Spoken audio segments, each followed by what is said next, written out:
sempurnaan solat. Kita solat ni daripada kecil lagi dah kan. Daripada kita mengenal tentang kehidupan, kita dah diajar tentang sembahyang. Tapi kadang-kadang ada lagi kekurangan-kekurangan yang kita tak tahu. Kan? Ada kekurangan yang kita terlepas pandang.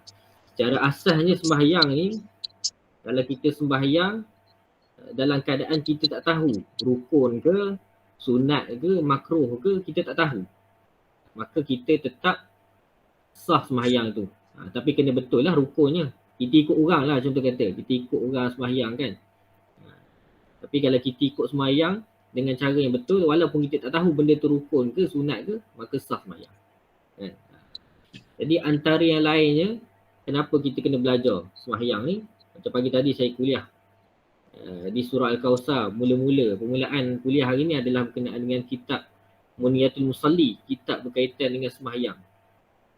Walaupun sembahyang ni hari-hari dah kita menghadap sembahyang kan, tapi nak cerita tentang kitab Muniyatul Musalli ni, tajuk je dah 1 jam.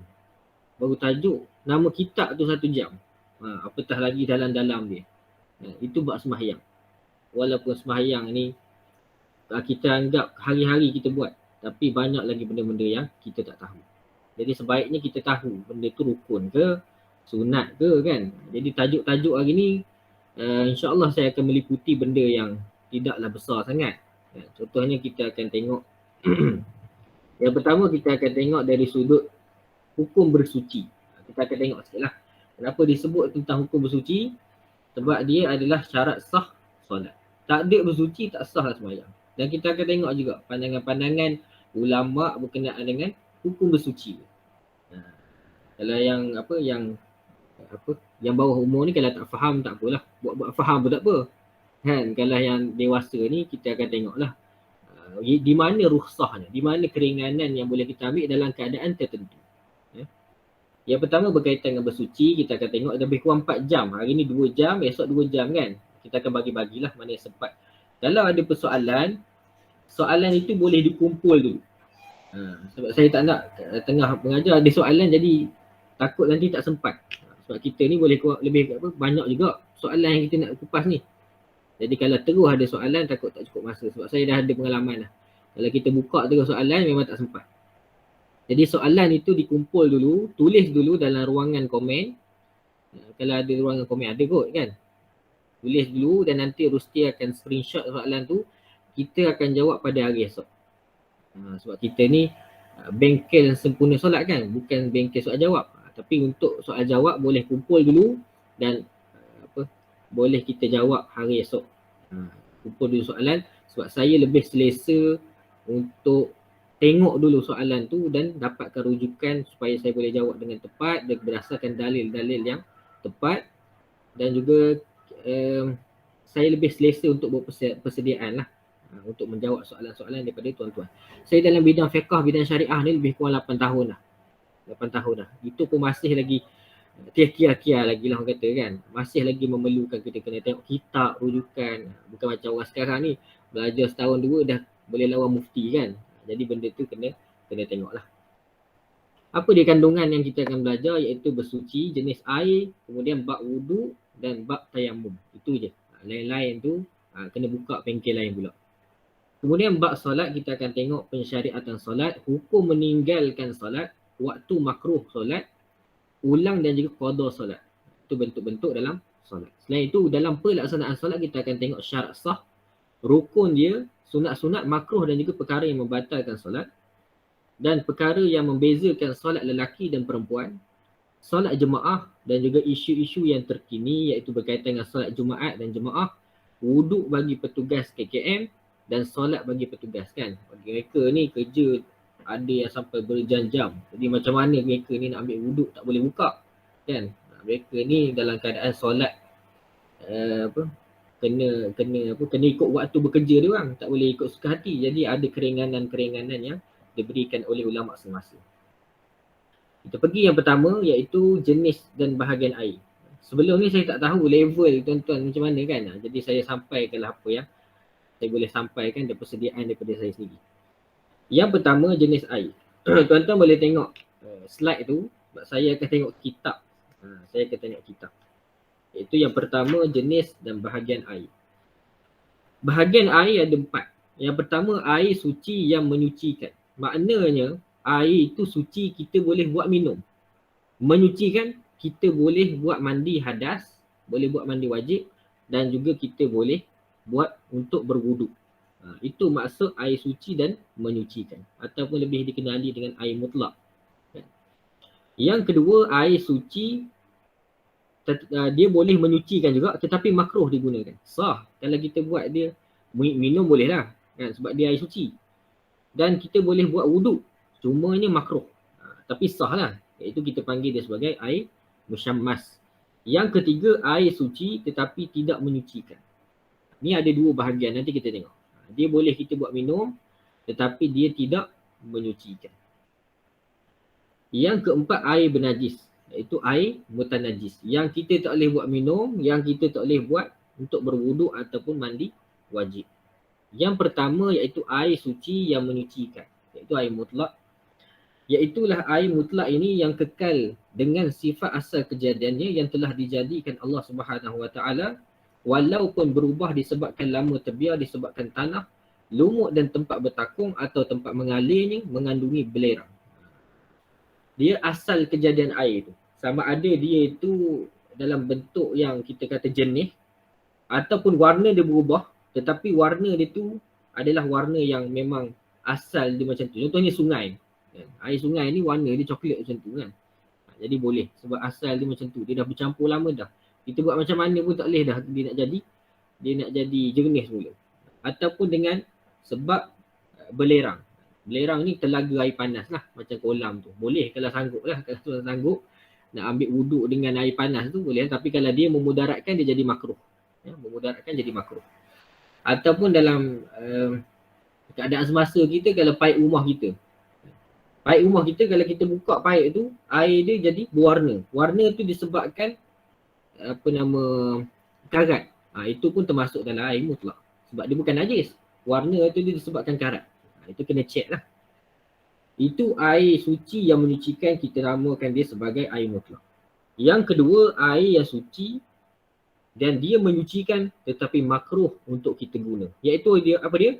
Air yang panas disebabkan cahaya matahari. Dan keadaan ini ada beberapa syarat. Syarat dia. Yang pertama, dia berlaku di negara yang cuaca panas. Contohnya di negara Arab, kan? Di Afrika contoh kata. Macam kita ni sekali-sekala, dan panas kita pun tak panas macam dia orang. Panas kita ni kalau kena pun, kalau lama sikit demam lah.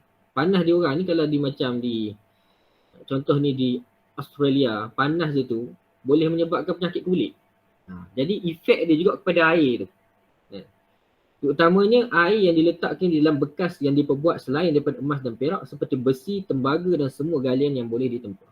Maknanya bekas tu, bila air tu ada dalam bekas besi tu, menyebabkan air tu akan keluar minyak dia daripada bekas tu.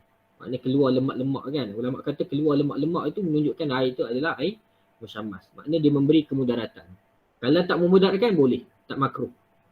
Cuma kata kalau mudaratkan ni boleh. Cuma sebabnya yang ketiga ni dia kata kalau air tu kena pada badan ataupun manusia, maka air tu akan menyebabkan kulit dia terkena penyakit. Contohnya penyakit sopak kan, tak kira lah penyakit apa pun. Maka dia jadi makruh. Sebab makruh dia adalah kerana dia memudaratkan. Syafi'i kata makruh bila ada air, bila ada lemak, kesan minyak-minyak lemak atas permukaan air tu. Dia akan jadi makruh lah kita guna sebab dia memberi kemudaratan. Tetapi bagi sebahagian mazhab lain, contohnya mazhab Hambali, tidak makruh. Walaupun air tu dikatakan air yang kena matahari kan, menyebabkan ada minyak apa semua, tapi sebagai mazhab kata tak apa, tak ada, tapi kita bolehlah guna pandangan mazhab Syafi'i supaya lebih berhati-hati. Yang ketiga, air yang suci tetapi tidak menyucikan. Ada dua jenis. Boleh dengar saya takut ada yang tak dengar tu. Air yang suci tetapi tidak menyucikan, yang pertama dipanggil air mustakmal. Air mustakmal saya share full screen sekejap.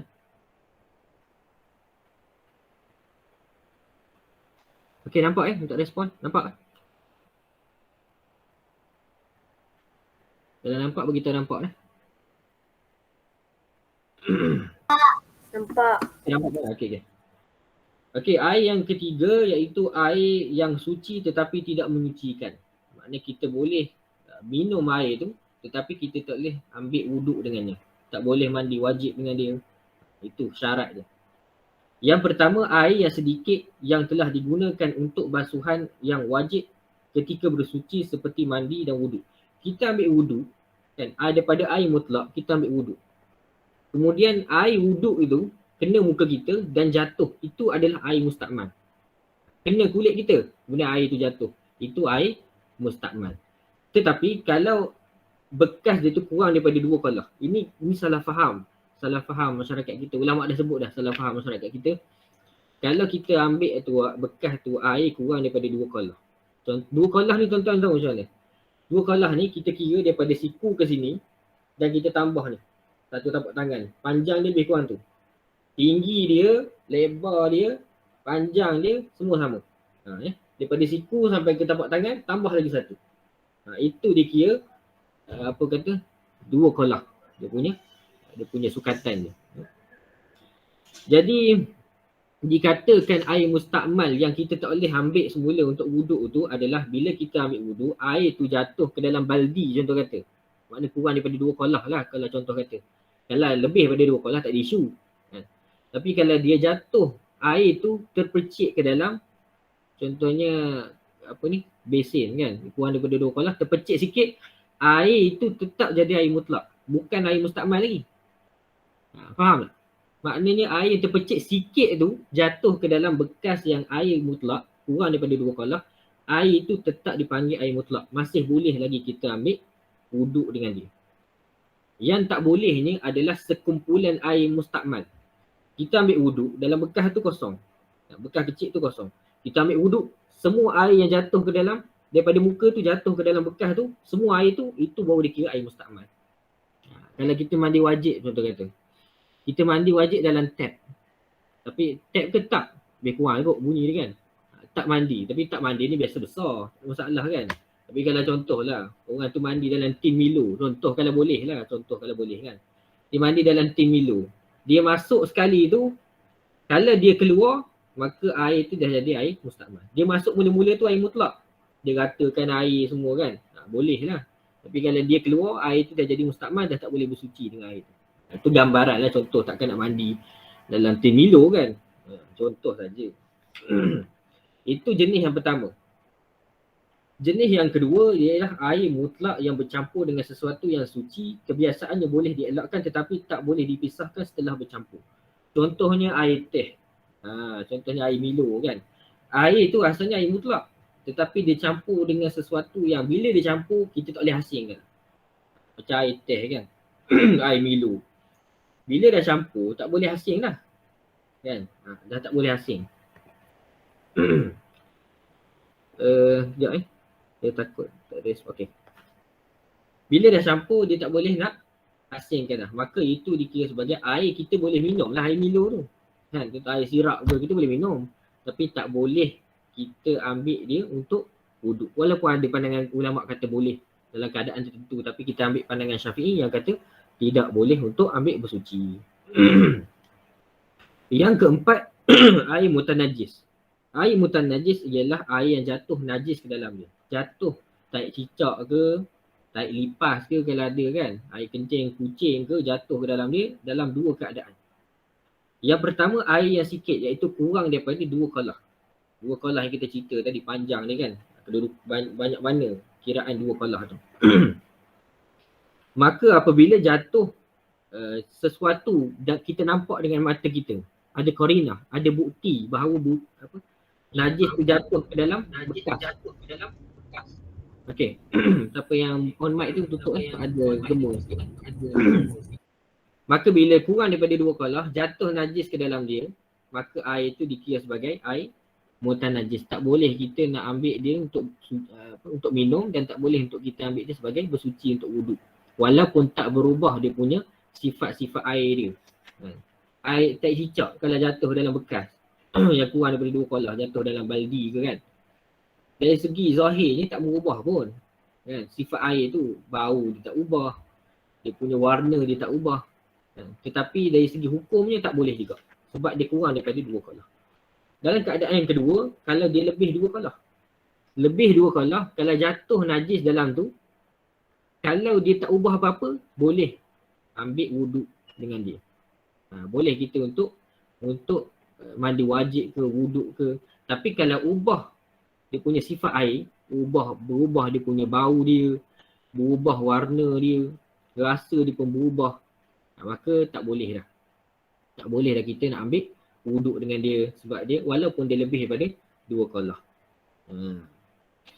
Walaupun sebagian ulama kata tak apa, lagi dia tidak merubah kalau kurang daripada 2 kolah, kalau kurang daripada 2 kolah, kalau dia tidak ubah sifat air, ada najis, walaupun ada sebagian ulama kata boleh, tapi kita pegang pada yang Syafi'i. Kurang daripada 2 kolah, ada najis, tak boleh. Walaupun tak berubah air. Lebih daripada 2 kolah, berubah sifat air, baru tak boleh. Kalau tak ubah sifat air, maka boleh kita guna. Contohnya air tangki kan. Air tangki rumah kita. Biasanya air tangki rumah kita ni lebih lah 2 kolah. Jarang orang tangki kecil kan. Kalau kecil tu lain cerita lah. Tapi biasanya besar. Kalau dia berubah warna tu kita kena pergi check dah. Berubah rasa. Contohnya tikus mati ke kan. Kalau setakat satu dia tak ada apa efek sangat. Tapi kalau banyak dia sehingga merubah dia punya bau dia, maka tak boleh dah kita kena cuci lah. Kita kena tukar air dia. Tapi kalau dia berubah warna, kalau berubah warna lah kena tukar. Tapi kalau tak ubah tak apa. Tapi kalau berubah macam saya kata tadi, berubah itu disebabkan benda lain. Contohnya berubah itu disebabkan karat. Itu boleh, tak ada masalah. Itu 4 keadaan tu. Dan 4 keadaan ni biasalah. Kita baca dalam mana-mana kitab, ustaz mana-mana sebutkan. Dalam keadaan yang terkini. Contohnya air aircon. Itu contohlah. Dalam keadaan lain kalau tuan-tuan nak tanya boleh tulis dulu dalam ruangan komen tu. Nanti kita jawab. Dia bagi contoh kalau air aircon. Macam mana? Boleh ke tak ambil wuduk dengan dia? Siapa nak jawab? Kau ada yang nak jawab ke? Air aircon boleh ke ambil wuduk dengan dia? Jadi air aircon ni hukum dia adalah sama dengan air mutlak. Kita boleh pakai. Ini adalah fatwa yang dikeluarkan oleh mufti wilayah kita sendiri. Kalau berubah sikit-sikit kan, air aircon tu dia ada bau sikit kan tu. Sikit je bau dia. Itu pun boleh dimaafkan pada syarak. Boleh lah. Keadaan-keadaan lain kalau nak cerita panjang lagi. Saya bawa satu contoh je lah. Yang keadaan terkini. Air aircon tu. Boleh kita ambil. Cuma jangan saja-saja ambil. Kan kita ada air kat rumah. Tiba-tiba kita nak ambil air aircon tu. Tak boleh lah. Kita kena guna air macam biasa lah. Okey. Kemudian bab wuduk. So, ini syarat sah untuk kita sembahyang. Kena ada wuduk. Okay. Dari segi pengertian wuduk apa semua tu tak perlulah. Kita tengok rukun wuduk. Rukun ni maksudnya kalau tak ada rukun, tak sah wuduk. Bila tak sah wuduk, kita sembahyang, tak sah sembahyang. Kena perhati baik-baik tu apa dia rukun, apa dia sunat kan. Yang pertama, niat. Niat ni tidak ada perkhususan. Tidak dikhususkan niat macam mana. Ulama pun dalam kitab beza-beza. Macam tu juga dengan sembahyang. Kan? Usalli tu setiap ulama dia berbeza. Daripada Nabi, innamal a'malu biniat. Setiap amalan tu bermula dengan niat. Kalau kita niat ibadah itu, dapatlah pahala. Kalau buat perkara harus, tak ada niat yang baik, maka tak dapat apa-apa. Sebab niat dia membezakan ibadah dan juga adab. Berdasarkan hadis, innamal a'malu biniat. Setiap amalan itu bermula dengan niat. Maka niat itu wajib bagi kita. Sama ada kita niat itu niat yang ringkas ataupun niat yang panjang. Tapi ringkas pun cukup dah. Kan? Sahaja aku berwuduk, cukup dah. Tak perlulah kita nak spesifikkan. Sahaja aku wuduk untuk sembahyang zuhur, tak perlu. Ataupun sahaja aku wuduk untuk mengaji, tak perlu kita spesifikkan. Cukup dengan niat yang umum, sahaja aku berwuduk. Ataupun sahaja aku mengangkat hadas. Cukup lah. Yang kedua, membasuh muka kesemuanya. Semua bahagian muka ni kena basuh. Daripada atas ni, bawah sikit pada rambut ni, sampailah kepada bahagian telinga, sampai lebih sikit di bahagian bawah dagu. Lebih sikit bahagian bawah dagu. Itu dia punya kedudukan membasuh muka. Yang ketiga, membasuh kedua belah tangan hingga ke siku. Ini daripada hujung ni sampailah ke situ. Wajib kena. Dan sunat melebihkan. Tak lagi kita akan jumpa dalam bab sunat. Cuma nak kata kena lebih. Kalau ada bulu-bulu sikit ni, kena ratakan. Kena ratakan. Menggosok pada tangan tu, itu sunat. Tetapi meratakan air, itu adalah rukun. Kemudian yang seterusnya, rukun yang keempat adalah menyapu sebahagian daripada kepala. Dalam mazhab Syafi'i, sebahagian je. Maknanya sikit pun tak apa dah. Kan? Selai ke 3 helai ke, boleh. Tetapi kalau sebahagian mazhab lain, kita disunatkan untuk buat semua. Maknanya semua bahagian kepala, daripada depan sampai ke belakang. Membasuh sebahagian daripada kepala. Boleh, dua-dua boleh. Kan? Tapi lebih baiknya kita buat semua kepala lah. Kecuali dalam keadaan kita dekat RNA ke, kita nak cepat ke tak apalah sikit-sikit. Kan? Tapi yang lebih baiknya adalah kita menyapu semua. Sebab ada ketikanya Nabi bila dia berwuduk, kan, dia hanya mengangkat sikit je. Bahagian serban dia sapu sikit je ada atas kepala dia. Kena rambut sikit kan. Kalau orang botak tak ada rambut tak boleh lah. Dia kena bahagian kepala lah. Sebab tu dia kata menyapu sebahagian daripada kepala. Bukan rambut. Jadi kalau orang botak susah lah. Tak ada rambut. Jadi yang pentingnya adalah membasuh sebahagian, menyapu sebahagian daripada kepala. Yang kelima, membasuh dua belah kaki hingga buku lali. Maknanya daripada hujung jari sampai ke bahagian buku lali. Lebih pun tak apa. Lebih itu maksudnya sunat, kan? Lebih baik lebih daripada kita buat tempat-tempat tu. Sebab negara kita ni tak ada masalah air. Kalau ada masalah air pun sekejap je. Itu pun kalau ada masalah air kita tak perlu pergi jauh-jauh. Jabatan air datang ke tempat kita kan. Ada kumpul satu tempat, kita pergi. Mudah untuk dapatkan air di negara kita ni. Baik, kemudian yang keenam adalah tertib. Tertib ini adalah tertib dari sudut daripada muka pergi ke tangan. Daripada tangan pergi ke bahagian seterusnya sampailah kaki. Tetapi tertib ini tidak diwajibkan dari sudut kanan ke kiri dulu. Kanan ke kiri dulu adalah sunat kanan dulu. Kalau kita ambil wuduk, kiri dulu, sah. Tapi makruh lah sebab berlawanan dengan cara Nabi. Tapi sebaiknya mulakan kanan lah. Tak ada apa-apa masyakkah ataupun kesusahan kan. Maka tertib di situ adalah dari sudut daripada satu anggota ke satu anggota yang lain. Bukan dari sudut kanan ke kiri. Itu adalah soal sunat. Kemudian sunat wuduk yang pertamanya adalah menyebut basmalah. Kita mulakan apa-apa aktiviti pun kita mulakan dengan Bismillahirrahmanirrahim. Kalau perkara wajib sunat, kan? Kalau perkara wajib contohnya kita nak sembahyang. Sembahyang tu benda yang wajib. Maka sunat kita mulakan dengan Bismillahirrahmanirrahim, Allahu Akbar. Kecuali dalam surah Fatihah. Surah Fatihah Bismillahirrahmanirrahim tu dalam mazhab Syafi'i wajib. Dalam mazhab Maliki tak perlu. Dia tak ada bismillah. Ayat pertama dia adalah Alhamdulillahirabbil-alamin. Bagi mazhab Syafi'i kita kena baca Bismillahirrahmanirrahim. Ataupun sunat membaca bismillah ini dalam keadaan yang sunat. Contohnya baca apa? Ambil wuduk ni lah. Ambil wuduk ni perkara sunat. Sunat juga kita baca bismillah. Ataupun kita nak berzikir. Ataupun kita nak baca Quran. Sunat baca bismillah. Kemudian perkara yang harus pun sunat untuk kita baca bismillah. Contoh perkara harus kita nak pergi kerja. Kita pergi kerja harus. Tetapi kalau kita mulakan dengan niat Bismillahirrahmanirrahim, dia Bismillahirrahmanirrahim bukan sekadar lafaz. Tetapi dengan hati kita. Maknanya kita buat sesuatu tu dengan nama Allah. Ba itu sebagai tanda isti'anah. Bismillah kan.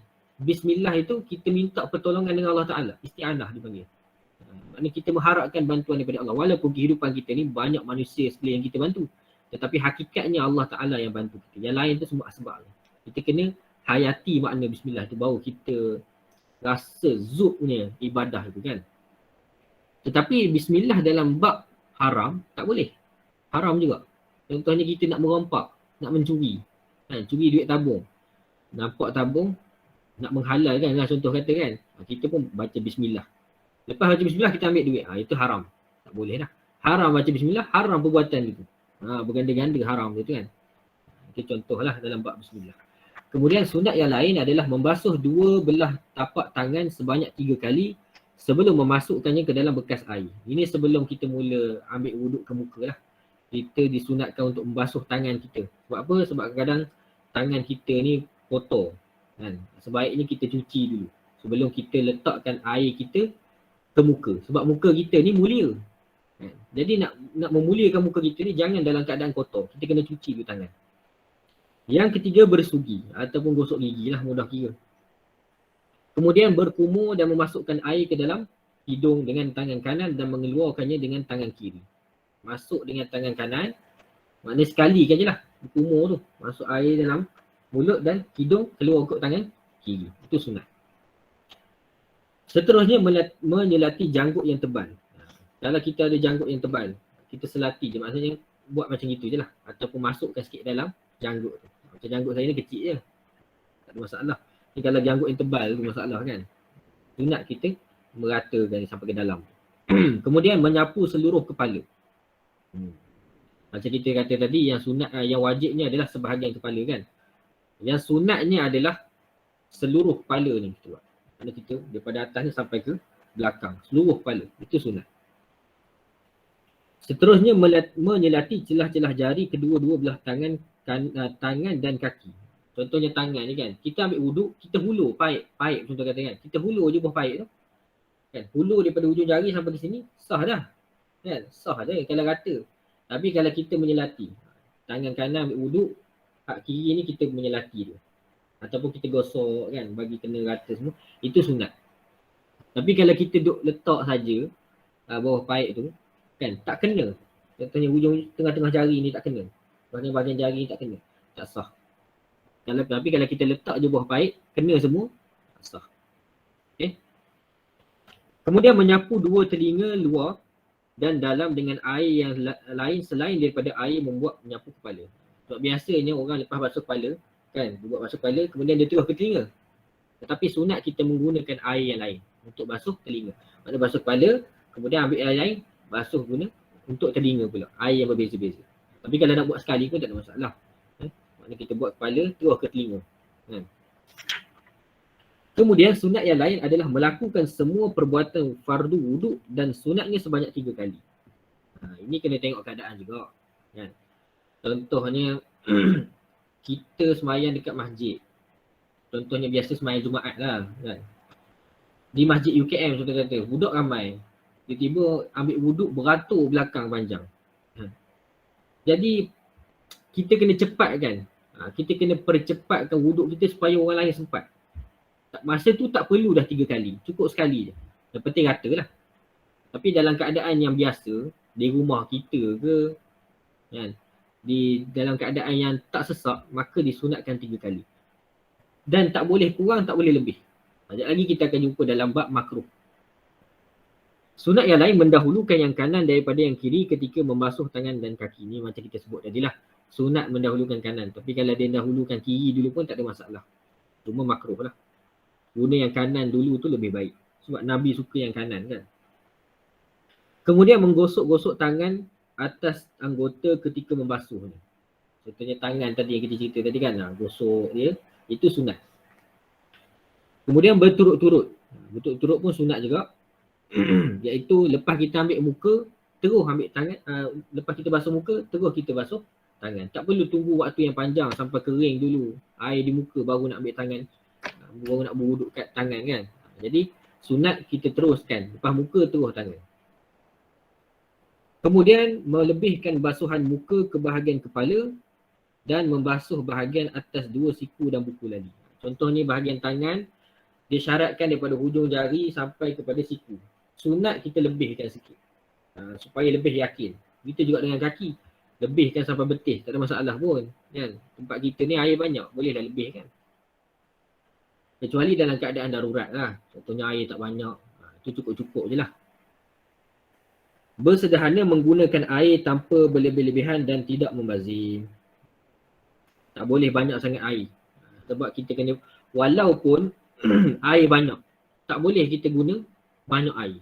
Bagi ulama kata, walaupun dengan air, walaupun dengan air laut sekalipun. Contohnya laut kan. Kita ambil wuduk banyak mana pun takkan habis air laut tu. Tapi ulama ni kata nak didik manusia ni supaya jangan biasa dengan membazir. Maknanya jangan juga ambil cara berlebihan walaupun dengan air laut. Sunat yang lain menghadap kiblat ketika berwuduk Kemudian tidak bercakap-cakap ketika berwuduk melainkan keperluan. Tengah-tengah wuduk nampak bahaya, kita tegur orang tu tak ada masalah. Tapi kalau kita saja cakap, makruh. Ambil wuduk sambil berbual dengan kawan sebelah. Tak boleh lah. Kemudian tasyahud dan berdoa setelah selesai berwuduk, iaitu membaca asyhadu an la ilaha illallah wahdahu la syarikalah wa asyhadu anna Muhammadan abduhu wa rasuluh, dan membaca doa Allahumma ja'alni minat tawwabin wa ja'alni minal mutatahhirin. Itu doa dia. Okey, habis bab sunat wuduk. Okey, boleh ada lagi tak bersama dengan saya lagi tak? Sebab saya cakap seorang-seorang ni tak nampak orang ni, risau juga. Ada. Ada alhamdulillah. Saya risau saya bercakap seorang je. Kita pergi kepada bab yang seterusnya, iaitu makruh ketika berwuduk. Makruh ni dia ada dua. Satu makruh tanzih, satu makruh tahrim. Makruh tahrim ni dia hampir kepada haram. Tapi dia bukan haram lagi. Maknanya seksaan dia tu tak seberat seksaan orang yang melakukan perkara haram lah. Seksaan dia ringan sikit. Makruh tanzih hanyalah perkara yang tak baik. Tidak ada seksaan. Maknanya kalau kita buat tu hanya sekadar benda tu tak disuruh dalam agama. Ataupun berlawanan dengan perkara yang sunat. Ataupun perkara itu benda yang Allah Ta'ala tak suka kan. Tapi benda tu tak adalah sampai haram. Semua Allah Ta'ala tak suka.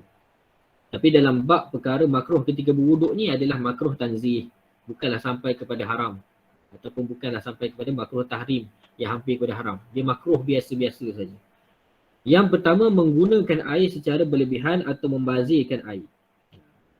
Maksudnya dia tidak terlalu banyak. Contohnya kita ambil wuduk, ambil sampai 4 kali. Dia sunat 3 kali. Kalau kita ambil 4 kali, dia dah masuk sebagai pembaziran. Sah, tetapi dia dikira sebagai makruh lah. Dikira sebagai pembaziran lah. Tapi kalau kita yakin 3 kali tu macam tak kena lagi, boleh buat yang keempat. Dia yang penting rata tu kan. Dan tidak boleh terlalu sikit. Contoh kita ambil wuduk dalam keadaan biasa, kat rumah kita ambil sekali je wuduk. Makruh. Sebab air ada. Kecuali dalam keadaan tertentu. Contohnya macam kita orang belakang dah beratur kan. Panjang beratur. Dalam keadaan tu boleh kita ambil sekali sahaja. Yang penting rata. Ataupun dalam keadaan sakit, cukup kita ambil sekali saja. Kemudian perkara makruh yang lain, mendahulukan basuhan tangan dan kaki kiri daripada yang kanan. Maknanya buat yang kiri dulu baru kanan. Tu makruh. Yang ketiga, mengelap anggota wuduk dengan tuala kecuali keuzuran kerana sejuk ataupun panas yang menyakitkan atau dikhawatiri anggota tersebut terkena najis atau debunya.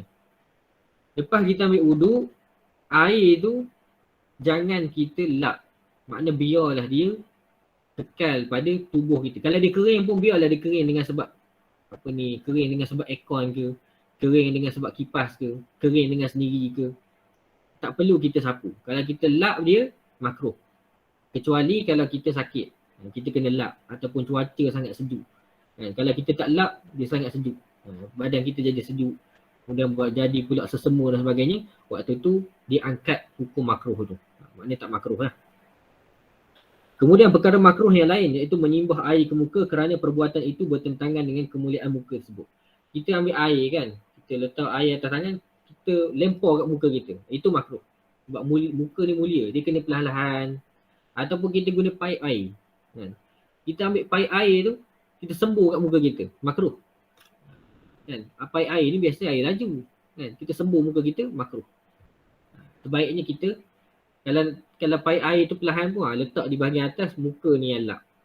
Itu lebih baik. Jangan sembur direct pada muka. Kemudian membasuh atau menyapu anggota wuduk lebih atau kurang daripada 3 kali dengan yakin. Ini kita dah sebut tadi lah. Tak perlu panjang ni lah. Makruh yang lain, meminta bantuan orang lain membasuh. Kecuali sakit lah. Contohnya dia ni bos. Kan? Dia ada jawatan besar.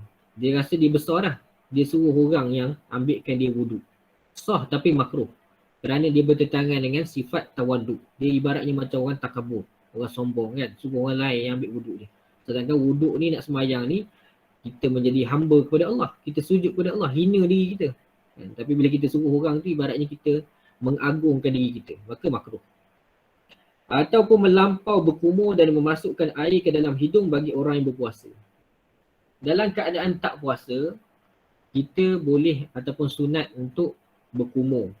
atau masuk ke air ke dalam hidung. Tapi bila sampai pada bulan puasa, waktu siang dia jadi makruh. Kerana takut kita tertelan kan, masuk ke dalam rongga-rongga, jadi batal pula kita punya puasa. Jadi sebaiknya tinggalkan. Baik, habis perkara yang makruh wuduk. Kita pergi kepada perkara yang terakhir, iaitu perkara yang membatalkan wuduk. Semua yang pertama, semua yang keluar daripada kubul dan dubur, iaitu bahagian depan dan belakang seperti kencing, tahi, darah, kentut dan lain-lain. Keluar sesuatu daripada maluan depan dan juga belakang. Walaupun yang keluar itu batu, contoh kan, kita tak adalah kata keluar batu, tapi kalau keluar sesuatu tu, contoh batu pun jadi batal wuduk tu. Yang kedua, tidur yang tidak tetap.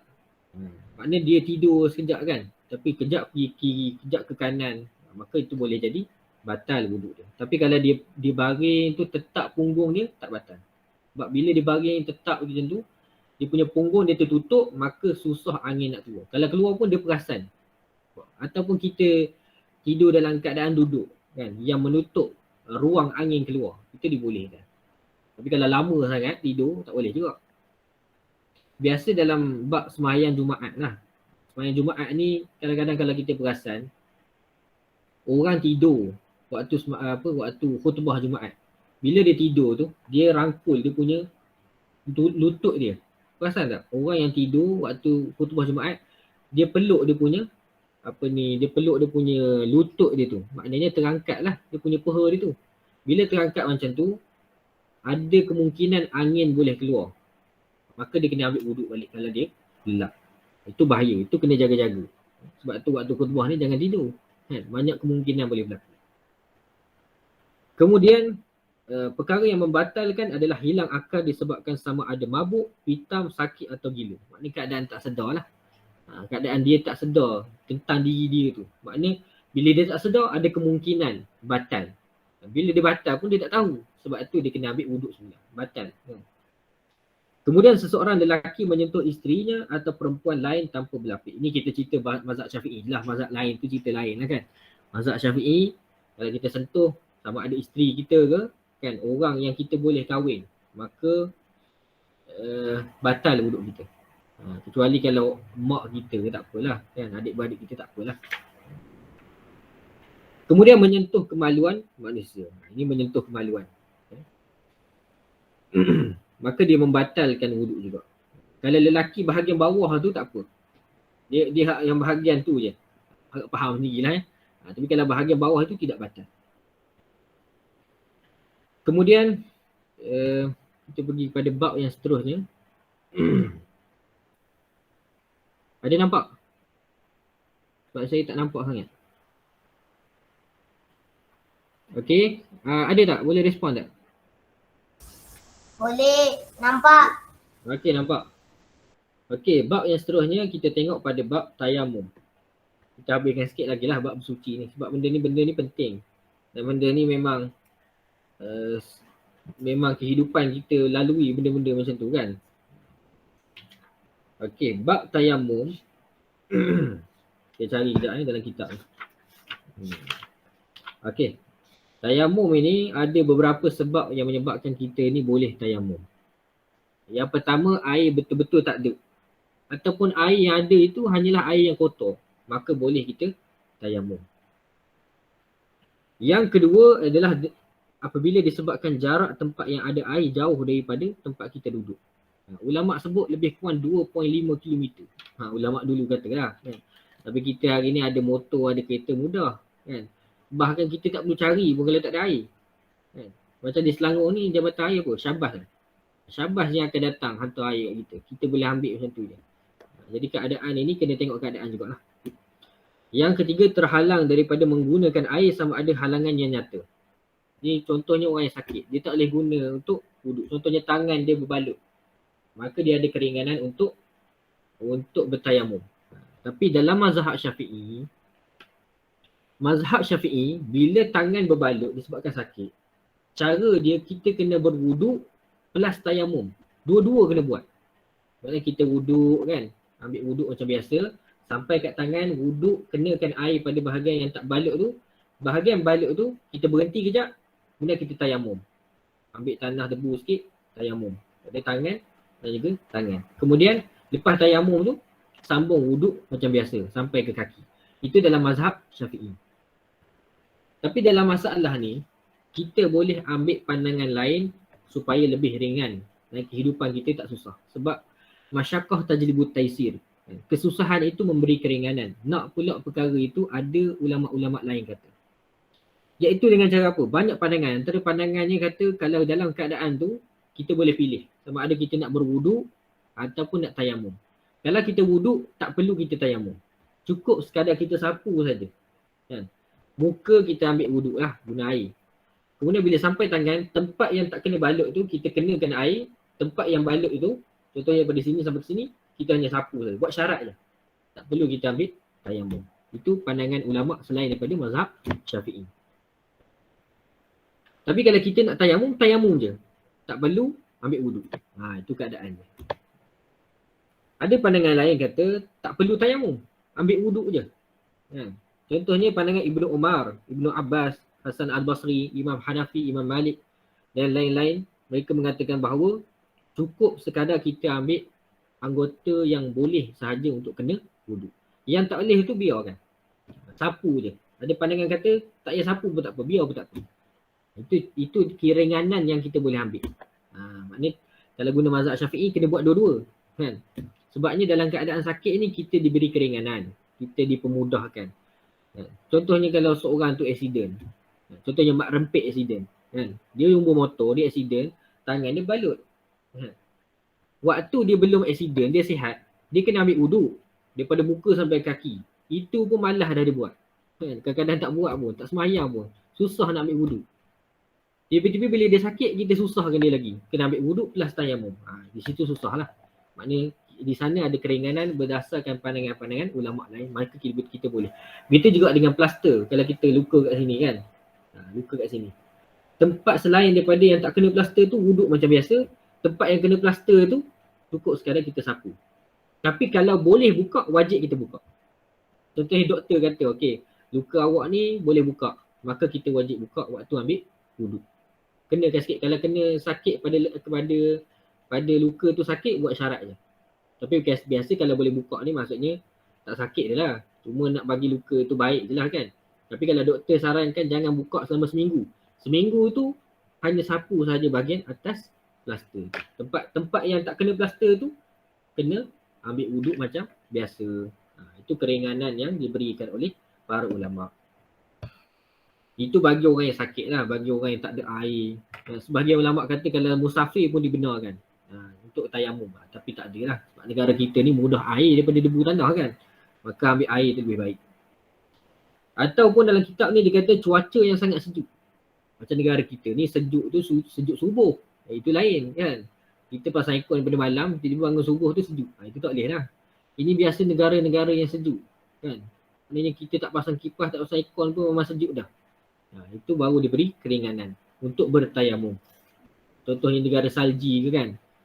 Kalau dia ada debu tanah, gunakan debu tanah. Sebahagian ulama kata boleh guna bentuk apa ni salji itu sendiri untuk bertayamum. Tapi ada sebahagian ulama kata gunakan air daripada air ada lah. Macam contoh air dekat negara salji ni mesti ada air juga orang nak minum kan. Guna air dalam botol pun boleh. Itu lebih baik. Kemudian syarat-syarat tayamum iaitu mengetahui masuk waktu solat. Kalau belum masuk waktu solat tak boleh. Dia mesti masuk waktu solat dulu. Kemudian mencari air selepas masuk waktu solat. Dah azan baru kita cari. Sebab apa? Sebab bila kita cari sebelum masuk waktu azan, sebelum masuk waktu, tiba-tiba kita ambil tayamum dulu. Tiba-tiba masuk waktu. Lepas masuk waktu tu ada air. Tak boleh. Sebab tu lepas azan, lepas je masuk waktu, baru kita cari. Tak ada air, baru kita ambil tayamum. Kemudian syarat yang lain menggunakan debu tanah yang suci yang tidak mengandungi tepung dan kapur. Guna debu tanah contoh macam pasir tu boleh lah. Tapi bukan sifat pasir tu yang keras tu. Dia mesti debu tu. Debu tu. Kena faham debu tu macam mana. Kemudian menghilangkan najis terlebih dahulu. Ini samalah macam wuduk kan. Kemudian menentukan kiblat sebelum bertayamum. Kita dah tahu dah kiblat. Kecuali kalau kita tak tahu kiblat, itu diberikan keringanan lah. Baik. Kemudian rukun tayamum. Yang pertama berniat. Mula-mula niat lah. Apa-apa ibadah pun mula-mula kena niat. Supaya membezakan ibadah dengan ibadah yang lain. Kemudian menyapukan debu tanah ke muka dan kedua-dua tangan hingga ke siku dengan 2 kali tepukan. Maknanya sekali tepuk untuk muka, kemudian lepas muka, tepuk lagi sekali untuk tangan pula. Kan? Cara dia macam tu. Gitu. Maknanya bawah, kemudian atas sampai siku, tarik pula atas dia. Sampai ke hujung jari. Macam tu dia punya cara dia. Tak perlu 3 kali. Macam wuduk kan, kita ambil wuduk 3 kali kan. Sekali, 2 kali, 3 kali. Kalau tayamum tak perlu 3 kali. Cukup sekali. Okey, yang ketiga, rukun dia adalah tertib. Maknanya daripada muka, kemudian tangan. Itu dia punya cara dia. Cumanya ada perbezaan pandangan. Ada yang kata kalau tayamum ni cukup sampai dekat pergelangan je. Ada yang kata macam kita belajar ni tadi sampai siku. Ada yang kata daripada hujung jari sampai ke sampai ke bahu ni, sampai ke hujung lengan ni. Itu 3 pandangan. Pergelangan, siku sampai ke sini. Tapi kita ambil tengah-tengah sampai siku. Itu lebih baik. Sunat tayamum macam biasalah, baca bismillah, kan, mendahulukan sapuan kanan, kemudian membasuh lebih sikit bahagian kepala dan tangan. Kemudian berturut-turut antara sapuan muka dan 2 tangan, maknanya tak terpisah jauh. Lepas muka terus tangan. Tak perlulah kita nak bual dulu dengan orang ke apa semua kan. Kemudian mengucap syahadah dan berdoa. Berdoa lah. Yang kedua, sunat yang kedua iaitu merenggangkan jari tangan ketika menepuk tanah sekali tepukan untuk menaikkan debunya dan menyapu seluruh muka. Maknanya bila kita tepuk tu, terenggangkan jari kita. Dalam keadaan renggang jari kita. Dan yang ketiga, menipiskan debu dengan mengirai kedua-dua belah tapak tangan. Lepas pada kita tepuk debu tu, kita tepuk sikit lah. Kan? Ataupun tiup pun boleh. Kan? Nak bagi dia sedikit ringan dia punya debu dia tu. Itu cara dia. Itu sunat lah. Okey, kemudian kita pergi kepada tayamum setiap kali solat fardu. Maknanya tayamum ni boleh kita guna pakai untuk sekali solat fardu sahaja. Kita dah tayamum untuk zuhur, untuk asar kita kena tayamum yang lain. Kalau tak batal lah. Kalau batal pun, lagilah kenanya. Wuduk pun kalau batal kena ambil semula untuk asar kan. Ni cerita kalau tak batal. Daripada zuhur ke asar dia tak batal. Dia dah ambil tayamum zuhur tadi. Nak asar dia kena tayamum lagi sekali. Nak maghrib, tayamum lagi. Nak isyak, tayamum lagi. Kemudian ganti kepada mandi wajib. Ni kalau keadaan mandi wajib, tak ada air, maka cukup sekadar kita ambil bertayamum saja. Tak perlulah sibuk-sibuk nak cari air kan. Ataupun kita sakit. Kita sakit tak boleh nak mandi wajib. Maka cukup sekadar kita tayamum saja. Kemudian perkara yang membatalkan tayamum. Yang pertama, semua perkara yang membatalkan wuduk, maka dia adalah batallah tayamum. Yang kedua, terdapat air sebelumnya tidak ada. Sebelum kita sembahyang ada air, maka kita kena ambil wuduk. Dalam keadaan kalau kita tengah sembahyang ataupun kita dah siap sembahyang, macam mana? Dalam slide ada tulis. Air yang ada selepas selesai solat, maka sah sembahyang dia dan tak perlu qada. Kan? Kita ambil tayamum, air tak ada, kemudian kita sembahyang. Lepas bagi salam, orang kata, air dah ada. Sembahyang tadi tak perlu qada, sah macam biasa. Begitu juga kalau air tu ada tengah sembahyang. Kita tengah sembahyang, kan? Kita ambil tayamum air tak ada tadi. Tengah-tengah sembahyang ada orang jerit. Air dah ada, kan? Maka kita tak perlu berhenti, sah. Tetapi afdal berhenti. Afdal berhenti dengan cara berhentilah. Okay. Itu dah perkara-perkara yang membatalkan wuduk. Maknanya kalau sebelum sembahyang ada air, maka kita kena ambil wuduk. Itu lebih utama. Okey, faham ya? Kita selesai bab tayamum. Okey, boleh faham ya? Untuk respon kalau boleh faham. Kalau ada soalan boleh tulis di ruangan komen. Nanti kita jawab pada hari esok. Okey? Boleh faham. Okey, baik. Yang dewasa ada tak? Respon sikit.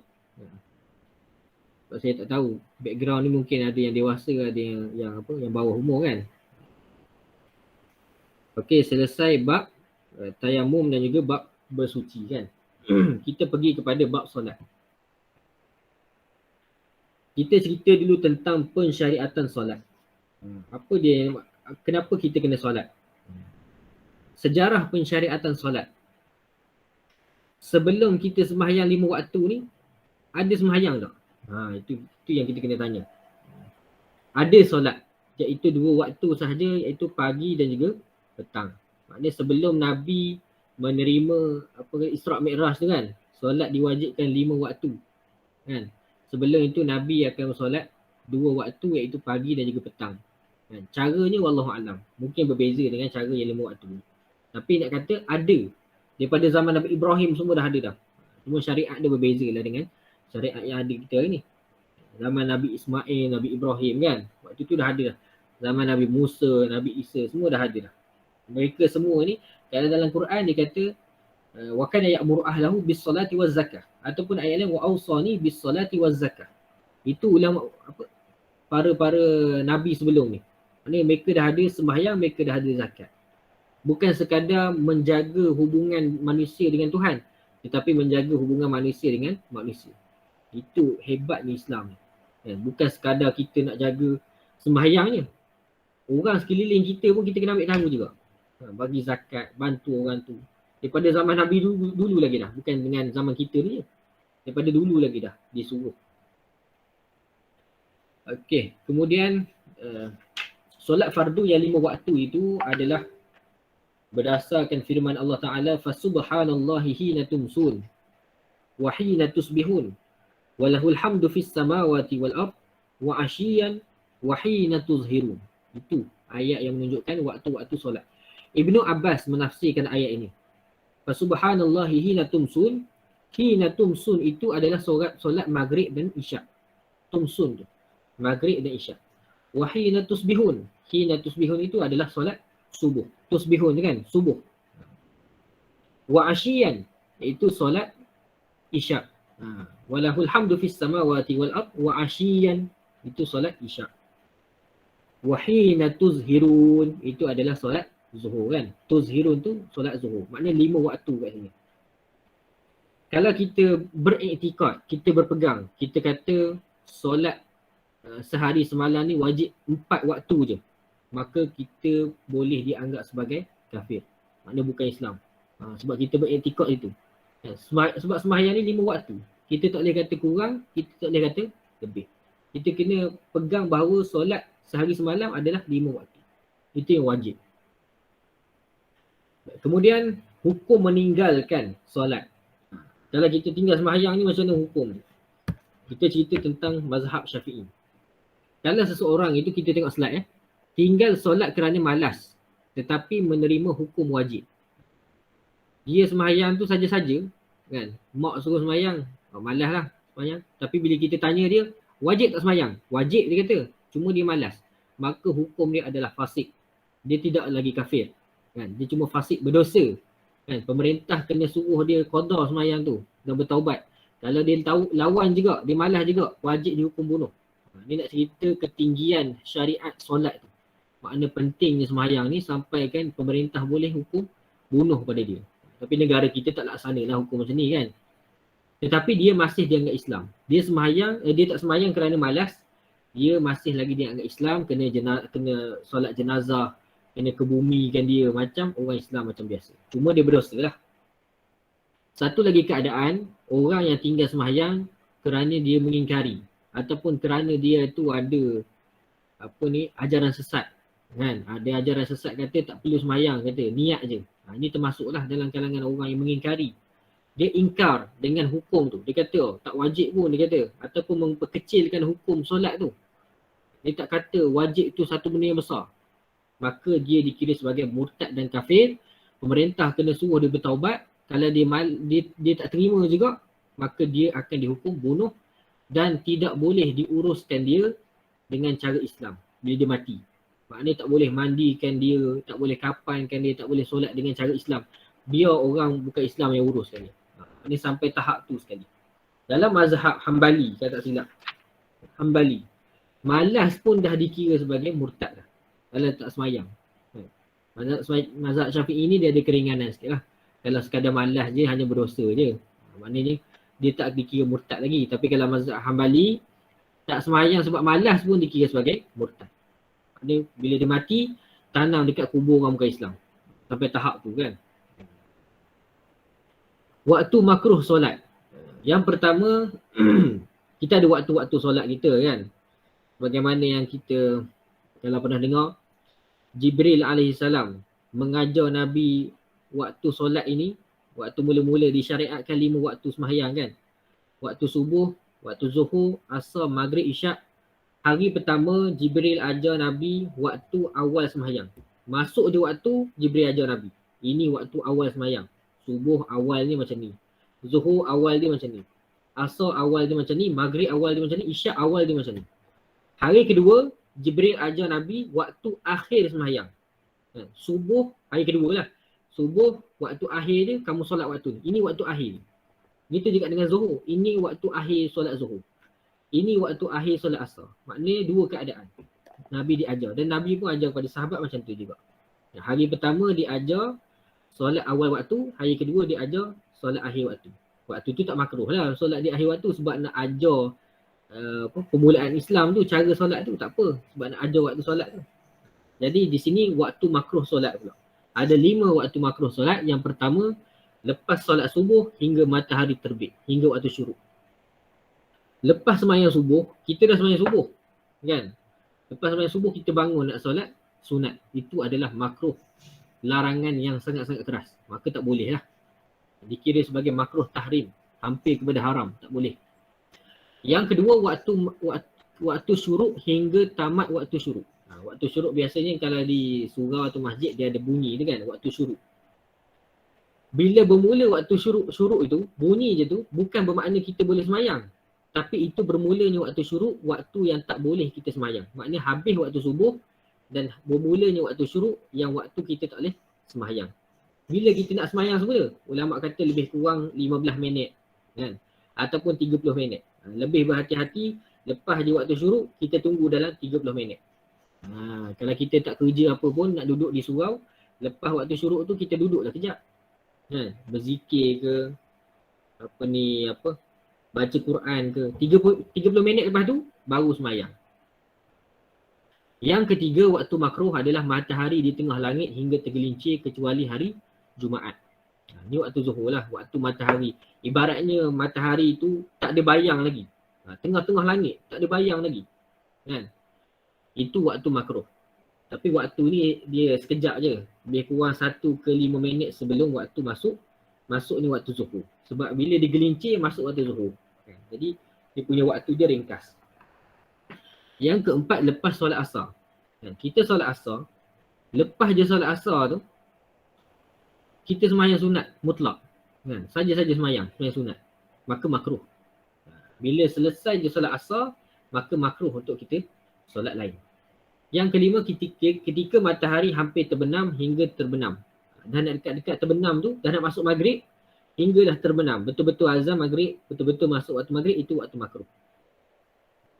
Tapi solat yang ada sebab, dikecualikan. Contohnya solat sunat wudu, tahiyatul masjid, solat qada ataupun solat jenazah.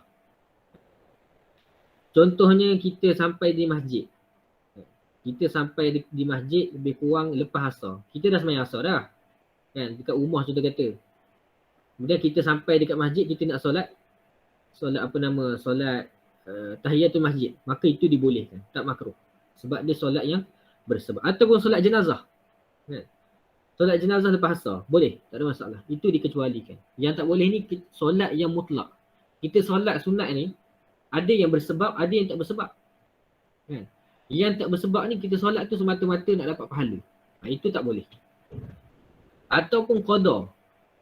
Ataupun bukan qada ni, ulang solat. Itu dalam bab lain. Tentang kita nak ulang solat. Ulang solat adalah dibenarkan. Contohnya kita sembahyang subuh.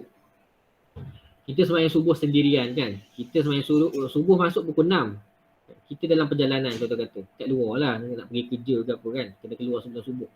Sampai di tengah jalan, kita pun sembahyang seorang-seorang. Pukul 6, 10 minit kata-kata sembahyang subuh. Kita sembahyang seorang-seorang. Lepas je sembahyang, kita tengok, kita dah bagi salam, kita nampak ada jemaah kat belakang. Sedangkan sembahyang jemaah tu lebih baik. Maka waktu tu boleh kita nak sembahyang sekali lagi. Itu dibolehkan. Sebab itu ibaratnya kita ulang solat untuk dapat kelebihan yang lebih baik lagi. Sebab tadi kita sembahyang sendiri kan. Ni kita nak dapat kelebihan, kita sembahyang lain pula, subuh yang lain pula. Dia akan saling melengkapi. Yang pertama tadi akan dikira sah sebagai fardu, yang kedua tadi akan melengkapi yang pertama. Itu dibolehkan. Okey, kemudian yang seterusnya adalah bab mengulangi solat fardu dan juga qada. Hukum mengulangi solat fardu adalah sunat. Macam saya kata tadilah, kita dah sembahyang asar ataupun kita dah sembahyang zuhur, ikutlah apa-apa sembahyang. Kemudian kita nampak orang lain sembahyang, maka sunat kita ikut orang tu. Walaupun solat kedua itu pada waktu larangan, seperti solat selepas subuh atau asar. Macam kita cerita tadi kan. Begitu juga tidak yakin dengan imam pertama, maka boleh solat pada imam yang kedua.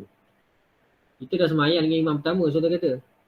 Tiba-tiba ada orang lain, di masjid lain, saudara kata. Kita pergi masjid lain, dia baru sembahyang zuhur. Kita nampak imam ni lebih siqah. Kita kenal dia, dia lebih baik. Maka boleh kita solat kali yang kedua. Dia akan melengkapi lah satu sama lain. Tetapi kalau tiada kekurangan pada solat yang pertama, tidak disunatkan mengulanginya. Solat yang pertama tu dah lengkap dah. Imamnya bagus. Keadaan solatnya pun sempurna. Maka tidak perlu ulang. Dalam bab ulang ni, solat Jumaat tidak disunatkan. Tak boleh. Kalau kita dah sembahyang Jumaat waktu tu, sebab waktu tu je. Tak boleh kita nak ulang balik. Kemudian orang yang tinggal solat kerana tidur ataupun terlupa sebelum masuk waktu tidak berdosa dan tidak wajib segera. Contohnya subuh kan. Dia tidur malam. Kemudian dia sedar-sedar habis dah subuh. Maka bila dia sedar itu, dia tidak berdosa dan dia tidak diwajibkan untuk segera ganti. Dia nak ganti waktu zuhur kan tak apa. Dia nak ganti subuh esok pun tak apa. Itu dibolehkan. Tetapi kalau dia tinggal tu kerana sengaja ataupun dia dah sedar dah. Kan? Cuma dia sedar itu, lepas azan subuh dia sedar. Kemudian dia kata, sekejap lagi lah, 10 minit lagi, sambung tidur kejap. Di situ dia dah dikira berdosa dan wajib untuk qada segera. Itu beza dia. Beza orang yang tinggal itu kerana dia tinggal sebelum masuk waktu. Beza dengan orang yang tinggal selepas masuk waktu. Itu boleh nampak beza tu. Okay. Dalam bab ulang solat tadi, saya lupa. Ulang solat tadi, kalau solat yang pertama itu, dia kata dia nak ulang solat yang kedua tu, dia kata nak ulang baliklah solat. Sebab solat yang pertama tu tak berapa khusyuk. Itu tak disunatkan. Sebab dia solat yang kedua, belum tentu lagi dia khusyuk. Maka tak sunatkan kat situ. Maknanya sebab khusyuk ni bukan wajib. Khusyuk ni sunat. Jadi tak perlu dia nak ulang atas alasan dia nak tambah khusyuk dia tu. Susah gitu. Kan? Okey, habis bab berkenaan dengan syariat solat. Kita pergi kepada syarat sah dan rukun solat. Okey, boleh faham setakat ni? Boleh pergi setakat ni?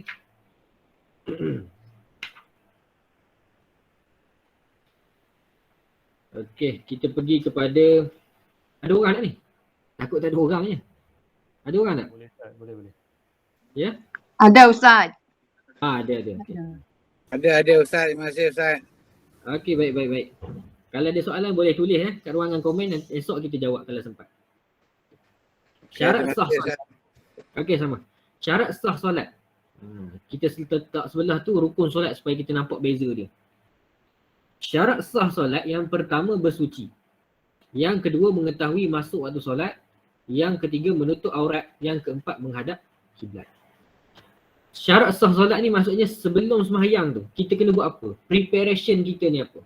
Kan? Yang pertama bersuci. Iaitu bersuci ni yang pertama bersuci daripada hadas. Tak boleh dalam keadaan kita berhadas. Sama ada hadas kecil ataupun hadas besar. Yang kedua, anggota badan ni kena bersuci daripada najis. Ataupun pakaian kita kena suci daripada najis. Dan tempat solat kita itu kena suci daripada najis. Apa dia najis? Najis ni kita faham lah maksud ni kan. Apa-apa yang kita rasa najis tu najis lah. Cuma dalam beberapa keadaan yang kita tak nampak, contohnya macam muntah. Adakah dia najis? Ada muntah pada pakaian kita. Najis ke tak? Jawabnya kalau muntah itu datang daripada perut, maka dia adalah najis. Sebab dia dah bercampur dengan najis dalam perut kan. Tapi kalau kita muntah tu, makanan ada kat dada contoh kata. Ataupun kat tekak kita termuntah. Maka itu tidak dikira sebagai najis. Boleh. Cara nak kenal kalau makanan itu yang kita muntah tu berbau busuk, itu adalah najis lah. Sebab dia daripada perut. Perut kita ni bau dalam tu.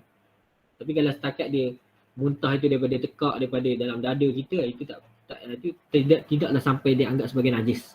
Boleh faham Kemudian air liur basi pun macam tu juga. Air liur basi yang datang daripada perut kan, bau busuk tu. Itu dikira sebagai najis juga. Tetapi hingus kan, hingus tidak dikira sebagai najis. Tapi dia kotor lah. Dia kotor tapi dia bukan najis. Kemudian kahak. Kahak kalau dia daripada kerongkong, dia dimaafkan. Tapi kalau dia daripada dalam dada, ada perbezaan ulama. Ada yang kata itu najis, ada yang kata tak najis. Tapi kesimpulannya kalau sikit tak apa. Tapi kalau banyak, tak boleh lah. Kemudian darah ataupun nanah. Darah nanah ni biasa kan bagi kita. Kalau darah itu keluar sebelum kita sembahyang, kan, sebelum sembahyang memang ada dah darah tu. Contohnya pada pakaian kita, ada sikit, dimaafkan. Tapi kalau banyak tak dimaafkan. Sebelum kita sembahyang dah ada dah darah tu. Kecuali kalau darah itu pada baju tapi dia tak boleh nak tanggal lah, itu dimaafkan lah. Kita duduk basuh banyak kali, darah tu tak hilang, itu dimaafkan. Contohnya darah baru. Contohnya kan. Sebelum sembahyang dah ada dah darah tu. Kalau sikit dimaafkan, kalau banyak tak dimaafkan. Kalau darah itu keluar tengah sembahyang, contohnya kita luka kan. Waktu kita angkat takbir tu, sebelum angkat takbir tak ada darah pun. Tiba-tiba kita sembahyang, keluar darah tu. Sikit ke banyak ke dimaafkan. Itu keadaan dia. Itu dalam keadaan kalau tak sengaja. Kalau dia sengaja, tengah-tengah sembahyang, dia kuping, kudis dia tu keluar darah. Sikit dimaafkan, kalau banyak tak dimaafkan. Batal kalau banyak. Kalau dia tak sengaja, kan, dia sembahyang tiba-tiba ada benda yang menolak dia. Lalu terlukalah dia. Banyak pula tu. Habis satu jubah berdarah. Masih lagi tidak batal, boleh lagi dimaafkan. Sebab apa? Sebab dia tak sengaja tengah sembahyang. Walaupun habis satu jubah darah. Itu contoh je lah. Tapi takkanlah sampai satu jubah berdarah kan. Biasanya banyak pun penuh kat tangan gitu je lah. Itu kalau dalam keadaan tak sengaja. Tapi kalau sengaja, batal. Sebab dia adalah najis. Itu dia. Itu dalam bab bersuci sebenarnya. Itu kan nak cerita panjang lagi, kena waktu yang lain. Bab suci, bab sembahyang ni kena, ibaratnya kena kuliah. Kan? Minggu ni kuliah, minggu depan kuliah, ataupun kuliah bulanan ke, kuliah mingguan ke, kuliah harian ke. Itu nak belajar bab suci dan juga solat. Kalau macam bengkel kita 2 hari ni, cukup yang basic-basic je lah. Supaya kita lepas harian kita punya amalan. Kemudian syarat sah yang kedua iaitu mengetahui masuk waktu. Sama ada kita tahu tu dalam keadaan yakin ataupun kita tahu dalam keadaan zon. Tahap keyakinan kita ni ada beberapa peringkat. Yang pertama yakin. Yakin ni kita tahu betul. 100%. Kita nampak qarinah ke, orang bagi tahu ke, kita yakin. Kan? Yang kedua, peringkat yang kedua adalah zon. Zon ini yang mengatakan ya itu lebih kuat. Contohnya 70%. 70% kata ya, 30% kata tak. Zon kita lebih kuat. Itu pun dikira sebagai sah juga. Kalau kita tahu tu dalam keadaan yakin ataupun zon. Maknanya lebih kepada yakin masuk waktu. Walaupun ada sikit perasaan kita, dah masuk waktu ke belum ni kan. Tapi berat kata ya, maka boleh kita solat dengan syarat tersebut. Mengetahui masuk waktu. Keadaan yang ketiga adalah syak. Dan keadaan yang keempat adalah waham. Syak ini 50-50. Bukan baby syak tu. Syak ini syak wasangka kita. Kan? Separuh kata ya, separuh kata tak. Dalam keadaan tu, dia tak yakin. Maka tak boleh dia sembahyang. Walaupun dah masuk waktu. Dah masuk waktu tapi dia tak yakin. Separuh-separuh. Maka tak sah. Dia mesti tahu betul. Dia mesti yakin dah masuk waktu. Ya? Ataupun waham. Waham ini terbalik dengan zon tadi. 70% kata ya kan. Yang ini terbalik. 30% kata ya, 70% kata tak. Maka itu waham. Dia terbalik. Maka itu lagilah tidak sah sebab dia tak yakin. Kemudian mengetahui masuk waktu ini ada beberapa keadaan. Yang pertama mengetahui dengan yakin iaitu kita melihat matahari. Tu ada ejaan silap tu, matahari kan. Jadi kita tahu itu adalah cara yang paling tepat lah. Kita tengok matahari ini biasanya ilmu astrofik, astronomi kan. Saya pernah lah belajar astrofik tapi tak mendalam. Tapi cukuplah kita tahu yang teori saja. Dan kita tahu masuknya waktu dengan cara matahari begini, maka itu lebih baik. Itu adalah kaedah yang pertama. Kaedah yang kedua adalah ijtihad. Ijtihad ini adalah dengan cara kita berpegang kepada dalil yang ada, berpegang kepada bukti yang ada. Contohnya bayang-bayang, kan? Kita tengok bayang-bayang kita. Bayang-bayang kita kalau sama itu solat apa, kan? Kalau lebih bayang-bayang tu daripada kita, itu dah solat asar pula, kan? Itu cara ijtihad. Ataupun mengukur masa lama bekerja. Kita dah tahu dah waktu solat ni dia punya tempoh dia lama mana, kan? Zuhur ke asar tu berapa jam, kita dah tahu dah. Tiba-tiba kita sesat dalam hutan, maka kita boleh guna ijtihad. Ukur masa tu lebih kurang waktu macam ni, ni dah asar ni, boleh. Tapi kena dengan yakin lah. Yang ketiga taklid. Taklid ni macam kita je lah, kan? Cak-cak ayam macam kita ni, macam saya ni, taklid je lah. Ikut je lah orang, kan? Jam ke, ikut kalender ke, ikut azan ke, ikut TV ke, ikut radio ke, itu taklid. Itu pun dah boleh dikira sebagai yakin. Itu tahap yang ketiga lah.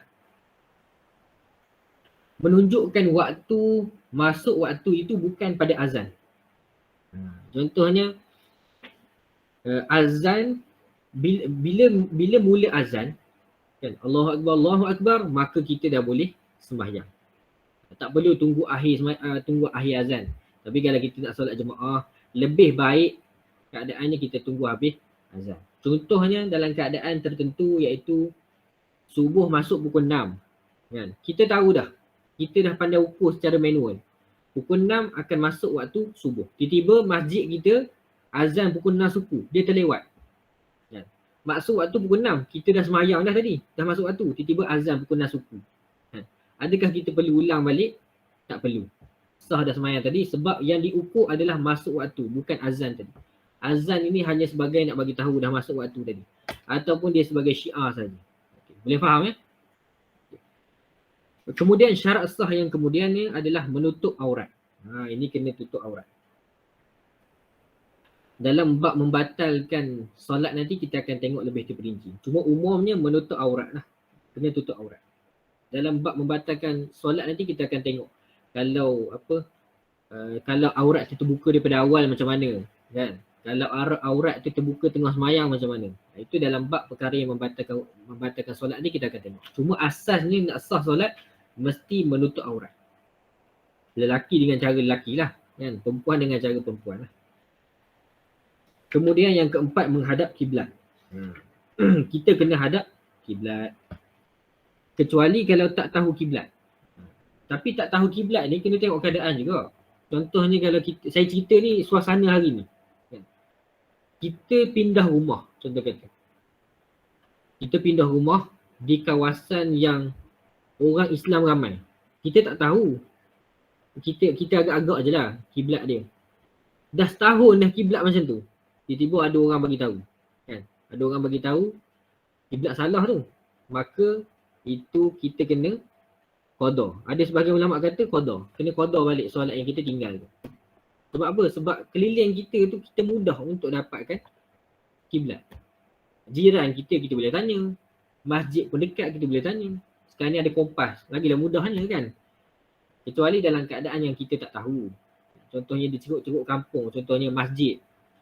Dulu lain, kan? Contohnya dia diiktiraf, contohnya. Kan, masjid tu diiktiraf kiblat dia. Contoh 20-30 tahun lalu. Maka dia pun semayang. 30 tahun kemudian Jabatan Agama cek. Dia kata kiblat salah. Adakah dia perlu nak qada semayang 30 tahun tu? Maka di situ tak perlu. Sebab tempoh dia terlampau panjang dan dia pun memang semayang di masjid. Dalam keadaan dia memang yakin. Cuma mungkin ada kesilapan sebelum tu. Itu tak perlu. Bagi orang yang tak tahu kiblat, contohnya sesat dalam hutan. Dia seorang-seorang. Dia tak tahu kiblat. Maka hadap sahaja mana-mana yang dia yakin. Dengan syarat dia cari dulu. Masuk waktu solat dia cari dulu kiblat mana. Dia dah tak tahu dah mana. Maka dia ijtihad. Belah mana yang kuat. Contohnya Zuhur, kan. Dia sesat dalam hutan. Dia nak sembahyang Zuhur. Maka dia pun berijtihad. Cari. Okey. Waktu Zuhur ni dia yakin belah depan. Dia pun sembahyang. Tiba-tiba waktu asar kejap lagi. Masih lagi sesat. Tiba-tiba waktu asar dia kata dia rasa yakin belakang pula. Maka dia boleh sembahyang kat belakang pula. Maghrib, kan, dia yakin hadap kiblat lain pula. Contohnya ke kanan, kan, kita kata. maka dia boleh hadap kanan pula. Isyak kan, dia yakin lain pula. Yakin kiri pula. Boleh. Dia setiap waktu tu, dia terikat dengan waktu tu. Maknanya bukanlah kalau dia yakin zuhur, dia kena ikut zuhur je. Kalau asar tu dia yakin waktu tempat lain pula, boleh dia buat tempat lain pula. Bagaimana kalau dalam keadaan kapal terbang? Contoh pergi umrah kan. Bagi kapal terbang yang dah disediakan tempat solat itu, biasanya kalau lagi Mekah ni, memang kita pergi Mekah tu memang dah tempat dia hala ke kiblat dah kan. Hala ke tempat yang kita kena hadap kiblat. Tapi kalau waktu balik tu macam mana pula? Waktu balik tu biasanya kita kena tanyalah orang dalam flight tu. Macam mana kita punya, biasanya ke belakang lah. Hala ke belakang lah pula kan. Waktu pergi hala ke depan, waktu belakang, waktu balik kena hala ke belakang lah kiblat dia. Tapi contohnya kalau dalam keadaan kapal terbang ataupun flight yang kita tak boleh nak semayang. Contohnya saya pernah naik dulu Air Asia kan. Dia sempit. Duduk tu pun dah sempit. Apa dah lagi kita nak cari tempat semayang, tak ada ruang. Maka waktu tu ulama kata cukup kita duduk atas kerusi tu. Kalau ada wuduk, ambil wuduk. Kalau tak ada, tak apa.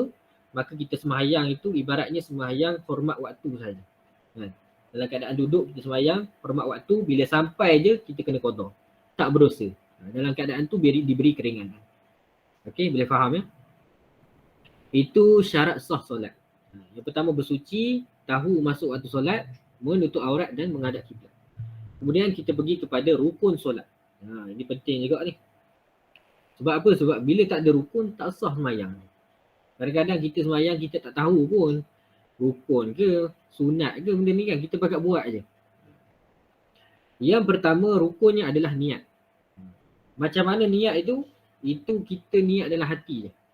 Bila nak niat? Masa takbiratul ihram. Sebelum kita sebut bar. Kan? Sembahyang ini, niat itu adalah pada kefahaman kita. Ulama-ulama menetapkan tulisan usolli tu, setiap kitab berbeza. Sebab cara solat, cara niat, cara lafaz tu, usolli tu, bukan daripada Nabi. Nabi hanya sebut umum, innamal a'malu binniat. Tetapi ulama yang menetapkan usolli. Ada kitab sebut lain. Ada kitab sebut lain. Tapi kita orang Melayu ni cukuplah kita niat dalam hati kan, sahaja aku sembahyang cukuplah kan. Cara lazimnya memang kita sembahyang tu kerana Allah Taala, bukan kerana benda lain kan? Memang pasak dalam hati kita. Okey, cuma dalam kitab Munyatul Musalli dia lebih detail. Di mana kita nak perkataan Allah itu, alif tu mula sahaja kan? Perkataan bar, ra itu akhirnya niat.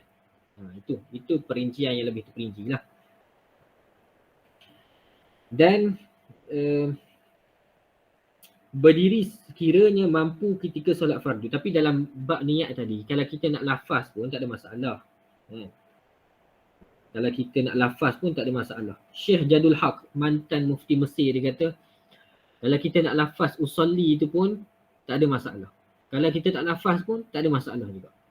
Dua keadaan tu. Kita kena open, kita kena terbuka kan. Sebab Dr. Wahbah Az-Zuhaili, dia kata lafaz itu adalah tujuannya adalah untuk membantu hati kita. Bukan disyaratkan lafaz tu. Cuma lafaz ni bila kita sebut di mulut, dia akan bantu hati kita. Kalau kita kata sahaja aku sembahyang, kita lafaz, hati kita dah tentulah akan fikir benda tu. Kita akan kata benda yang sama dalam hati. Jarang kita sebut sahaja aku sembahyang dalam hati kita wuduk. Jarang kan. Sahaja aku sembahyang zuhur, tiba-tiba dalam hati kita sembahyang raya. Jarang benda tu berlaku. Tapi biasanya dia akan membantu. Kita sebut di mulut, hati dia akan membantu. Okey. Dan tidak boleh kita niat selepas takbir. Tak boleh niat lepas takbir. Dia mesti waktu takbir. Kalau orang was-was, boleh niat sebelum takbir. Ni bagi orang yang tertentu lah, orang istimewa. Was-was dia tu kuat sangat. Tapi was-was ni biasanya kena belajar lah. Belajar supaya tinggalkan penyakit was-was tu. Sebab was-was ni punya penyakit. Penyakit daripada syaitan. Kita kena tinggalkan. Saya sebab saya tak alami, saya tak tahu. Sebahagian orang dia alami benda tu. Jadi kalau dia tak mampu, was-was waktu takbir, dia boleh niat sebelum takbir.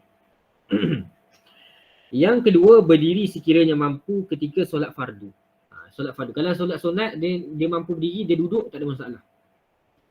Ataupun orang sembahyang sunat kan. Orang sembahyang sunat, dia berdiri rakaat pertama. Rakaat kedua dia duduk. Itu pun boleh juga. Itu bagi solat sunat. Walaupun dia mampu berdiri. Tapi bagi orang yang sihat, kan, maka Nabi kata salli qa'iman, kena solat berdiri. Fa illam tastati' fa qa'idan. Kalau tak mampu berdiri barulah duduk. Fa illam tastati' fa ala janbin. Kalau tak mampu juga duduk maka boleh sembahyang dalam keadaan mengiring dengan tulang rusuk kanan. Kan? Itu keadaan dia. Yang biasa berlaku dalam masyarakat kita adalah sembahyang duduk. Cara duduk macam mana? Itu biasa bermasalah juga tu.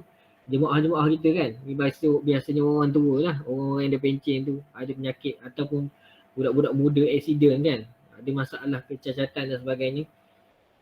Duduk di sini adalah yang difahami dalam kitab-kitab adalah duduk di bawah, bukan duduk atas kerusi.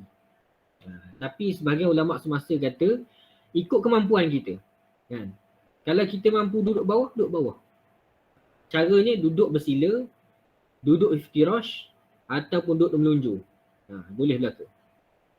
Tapi kalau kita mampu duduk atas kursi lah. Mana yang mudah? Iza daqal amra ittasa'a. Kalau kita berlaku kesusahan dalam amalan kita, maka kita dipermudahkan. Yang mudahnya mana? Duduk atas kursi lah. Mudahnya kan? Duduk atas kursi lah. Cuma sebagai ulama kata kalau tak mampu diri sebaiknya duduk di bawah. Duduk iftirash kita kata. Kalau boleh dia lipat kaki kan. Tapi biasanya orang yang duduk atas kursi tak boleh lipat kaki. Memang dia tak boleh duduk bawah dia kan. Biasanya macam tu lah. Tapi kalau dia mampu duduk iftirash.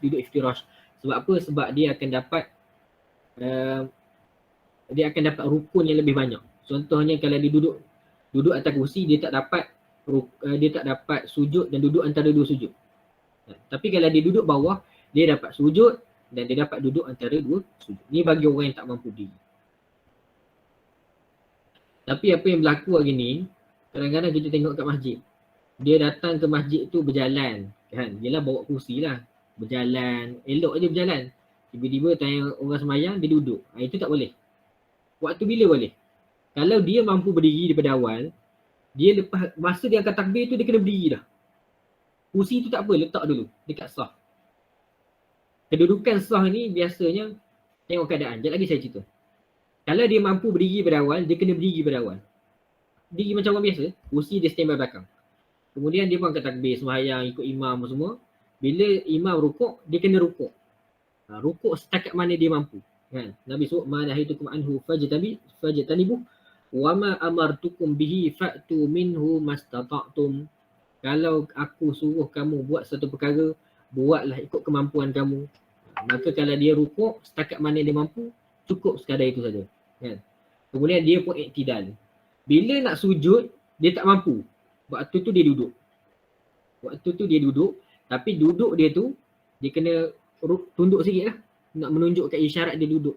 Nak menunjukkan isyarat dia rukuk. Sujud. Kan? Lepas dia sujud, dia duduk macam biasa. Duduk antara dua sujud. Kemudian sujud lagi. Tak perlulah dahi dia sampai ke lantai. Sebab dia dalam keadaan duduk atas kursi kan. Cukup sekadar dia rendahkan sikit. Bila imam qiyam untuk rakaat kedua, kalau dia mampu qiyam, dia kena berdiri balik.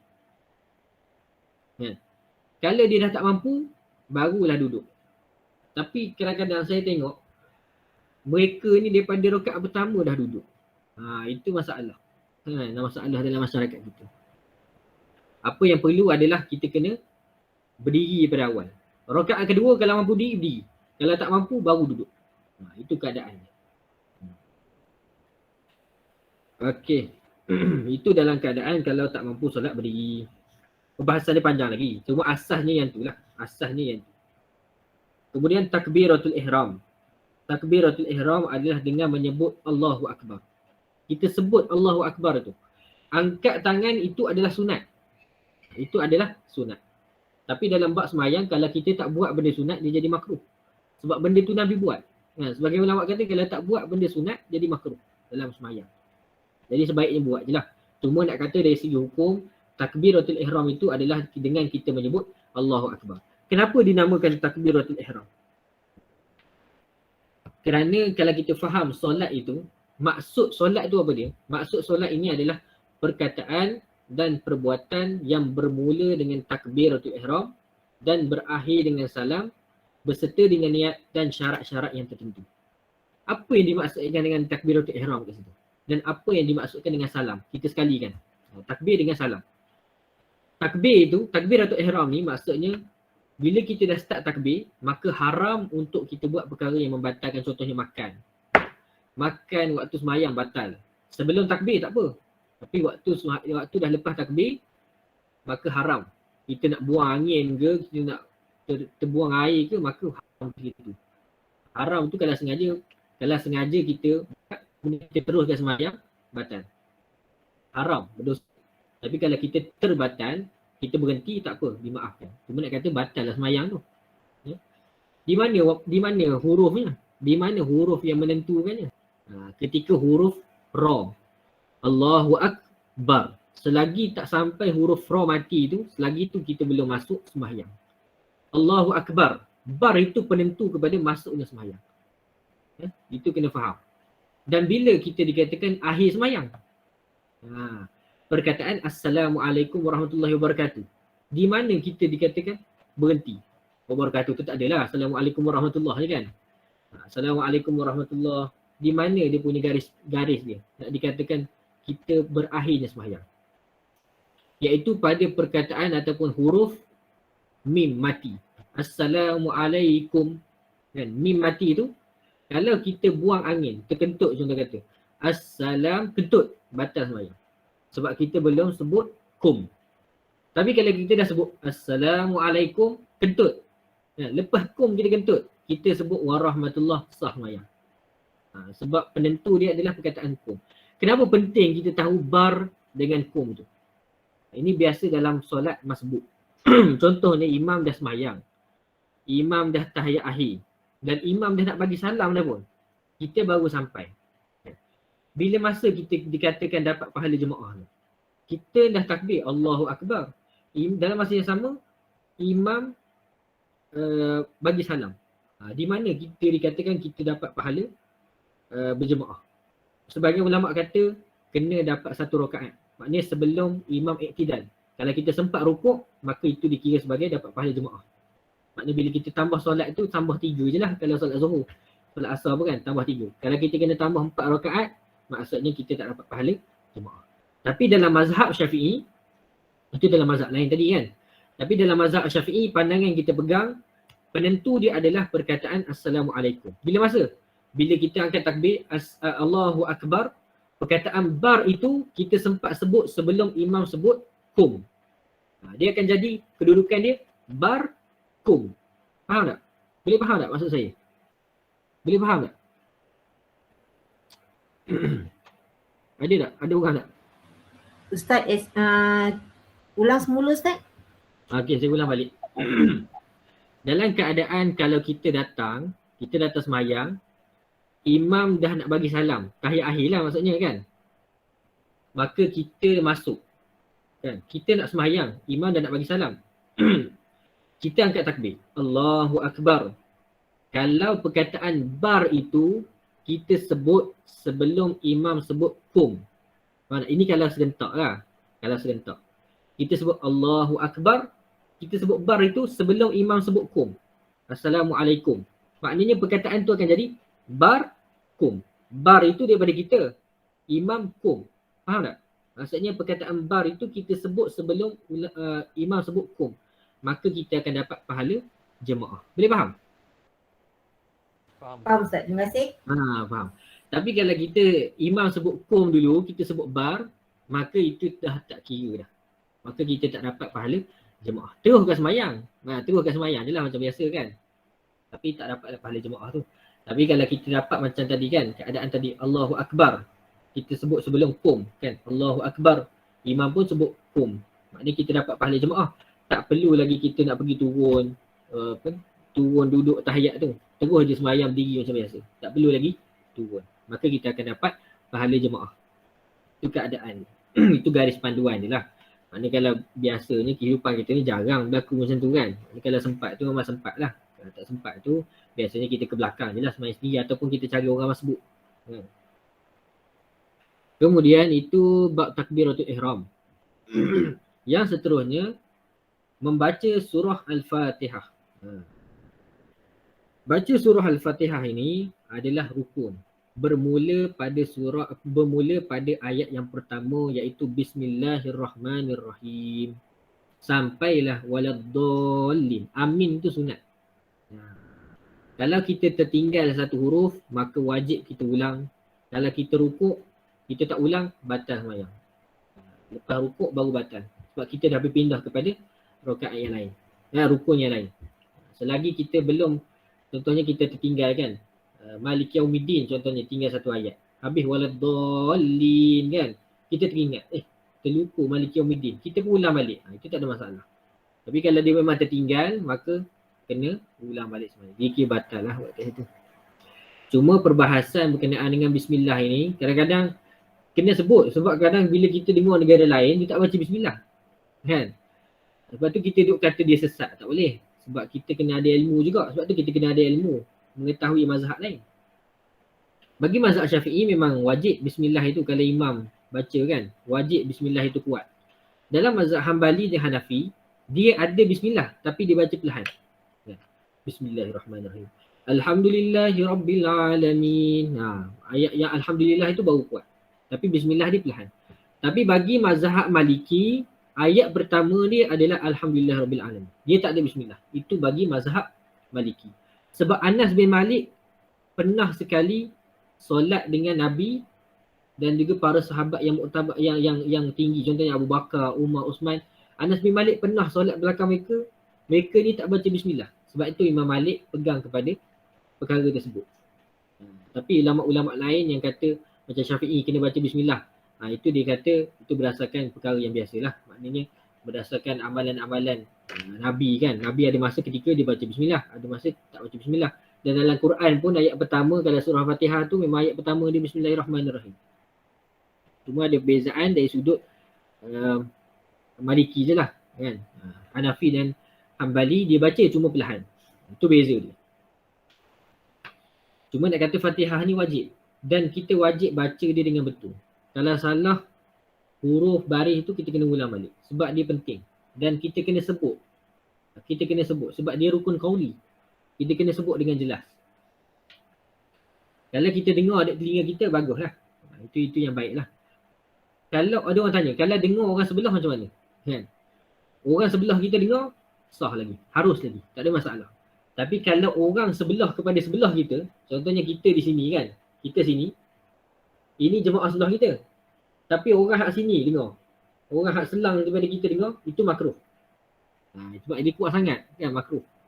Tapi kalau satu baris dengar, satu sah dengar, sampai orang belakang pun dengar, itu dia jadi haram lah. Yang dia mengganggu kan. Itu keadaannya. Tapi kalau setakat orang sebelah dengar, tak ada masalah. Tak ada masalah. Kemudian rukuk. Rukuk ini keadaan dia adalah membongkok sekadar yang boleh dua tapak tangannya sampai kepada dua lututnya. Kita ni Allah Ta'ala cipta kita ni dah cantik dah sebenarnya.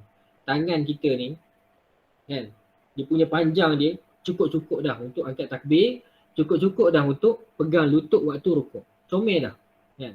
Jadi luruskan tangan, maka tangan kita sampai ke lutut. Kalau sampai kat betis, sah, cuma makruh.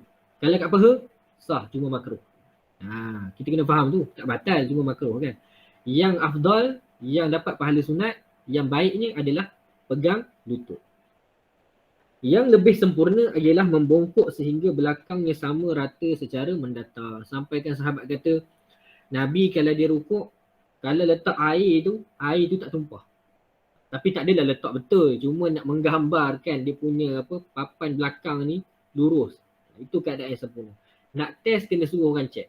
Cuba letak air sekali kan. Letak cawan sekali ke apa ke. Kalau tak jatuh tu kira okey lah. Itu rukuk.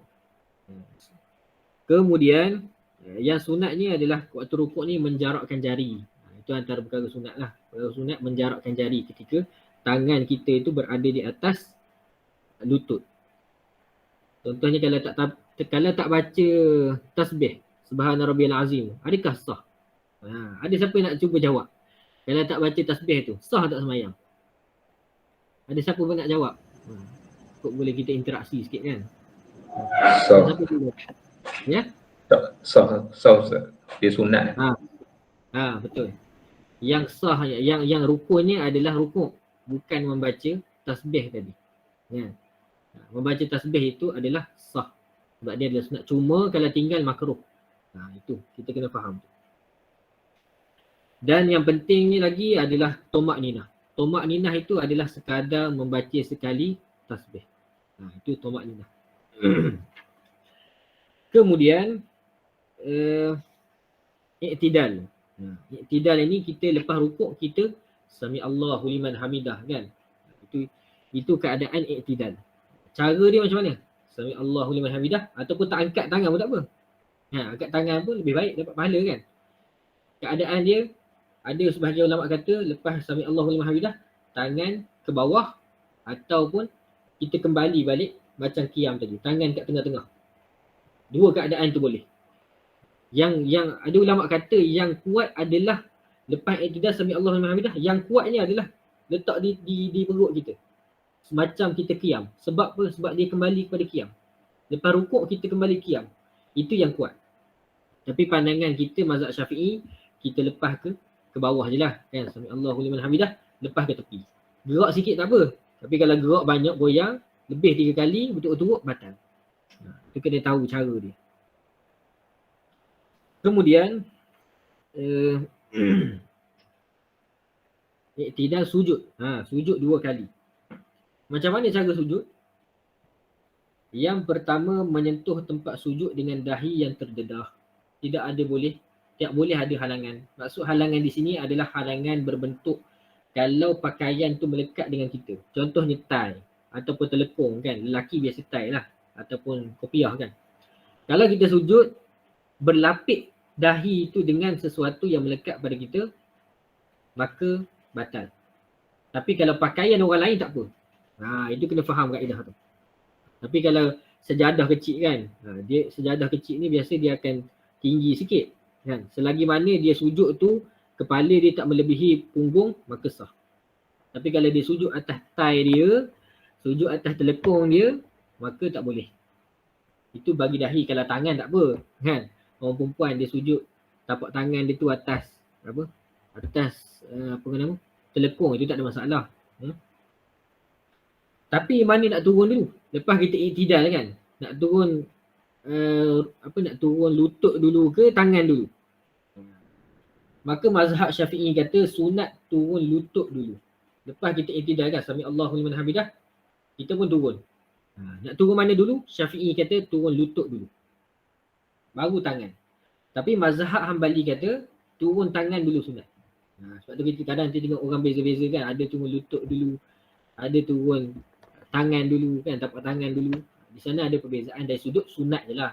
Kalau kita pegang pada mazhab Syafi'i, kita turun tangan dulu, tak ada masalah. Kita takut, kalau kita takut turun lutut dulu takut jatuh, kita turun tangan dulu, tak ada masalah tu. Sebab itu khilaf ulama dari sudut sunat tak sunat je, tak ada masalah.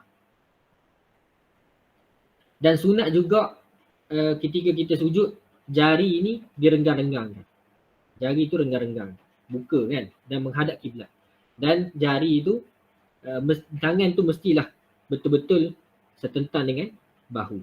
Kalau lelaki kena kembangkan sikit, kalau perempuan kena rapatkan. Tapi lelaki kalau sembahyang rapat, dia kembang sampai orang sebelah kacau, habis tak boleh lah kan, makruh lah pula sebab mengganggu orang lain. Tengok keadaan jugalah. Tapi kalau kita sembahyang jarak hari ni tak ada masalah. Tentang sembahyang jarak apa semua tu nanti kita tengok di akhir tu. Boleh ke tak boleh semua. Kita tengok dalam bab isu semasa. Kemudian selepas sujud kita akan dalam ini tulis apa? Duduk di antara dua sujud. Okey, duduk di antara dua sujud. Duduk di antara dua sujud adalah rukun. Dengan sekadar kita membaca tasbih. Sebab duduk di antara dua sujud ni tak perlu lama. Dah cukup dah bacaan kita Rabbi fili warhamni itu pun dah cukup dah. Tak perlu lama-lama. Sebab rukun yang pendek adalah antaranya adalah i'tidal dan duduk di antara dua sujud. Itu rukun yang pendek. Rukun yang panjang, rukuk tu dan juga sujud. Kalau kita buat i'tidal itu lebih panjang daripada rukuk dan sujud, makruh. Tak batal tapi makruh. Ataupun kita duduk antara dua sujud tu lebih lama daripada sujud. Kan? Makruh jadinya. Sebab i'tidal dan juga duduk di antara dua sujud tu rukun yang pendek. Rukuk, sujud, rukun yang panjang. Kita faham tu. Kemudian okay, lepas rukuk, lepas sujud yang kedua, kalau kita naik untuk rakaat yang seterusnya, kita qiyam, adakah perlu duduk istirahat? Duduk istirahat orang panggil kan. Lepas kita sujud, kan, sujud yang kedua, kita nak bangkit tu. Adakah kita perlu bangkit terus ataupun duduk sekejap? Ada ulama kata sunat duduk sekejap. Dipanggil duduk istirahat. Kan? Lepas sujud yang kedua, kita bangun tu, Allahu Akbar, duduk sekejap, kemudian terus bangun. Itu sunat. Jadi kalau tak buat pun tak ada masalah. Sebab saya pernah dengar ada orang kata wajib buat kan. Dia tak wajib, itu sunat. Majoriti ulama kata itu adalah sunat. Yang kesembilan, duduk yang akhir. Duduk pada rakaat penghabisan diikuti dengan salam. Maksudnya duduk untuk tahiyat akhir itulah. Yang ke-10, membaca tasyahud ketika duduk dan yang penghabisan. Duduk yang akhir ni tidak disyaratkan duduk kan, duduk tawarruk tu. Kan? Duduk sengit tu. Itu tak disyaratkan. Tapi sunat saja. Tapi kalau dia nak duduk iftirash, duduk macam biasa kan, duduk macam duduk antara dua sujud tu boleh juga. Sebab ada pandangan kata duduk macam tu pun boleh. Duduk macam mana pun ikut kemampuan kita. Mazhab Syafi'i sunat duduk tawarruk. Duduk yang sengit tu kan. Kaki kiri masuk bawah kaki kanan kan. Kaki kanan kena lipat sikit. Itu keadaan dia. Okey, sebelum saya terlupa. Yang sujud tadi, hujung jari kaki tu kena lipat. Paling kurang satu jari lipat. Kalau dia hanya hujung-hujung je, tak sah. Faham? Kalau hujung jari saja, kita letak hujung je jari tu. Kan? Tak sah. Dia kena lipat. Sebab dia antara anggota yang kita kena sentuh tempat sujud.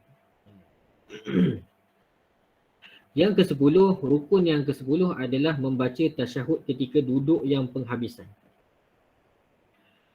Makna dalam duduk akhir tu ada beberapa rukun lain. Kita duduk tu dah rukun dah.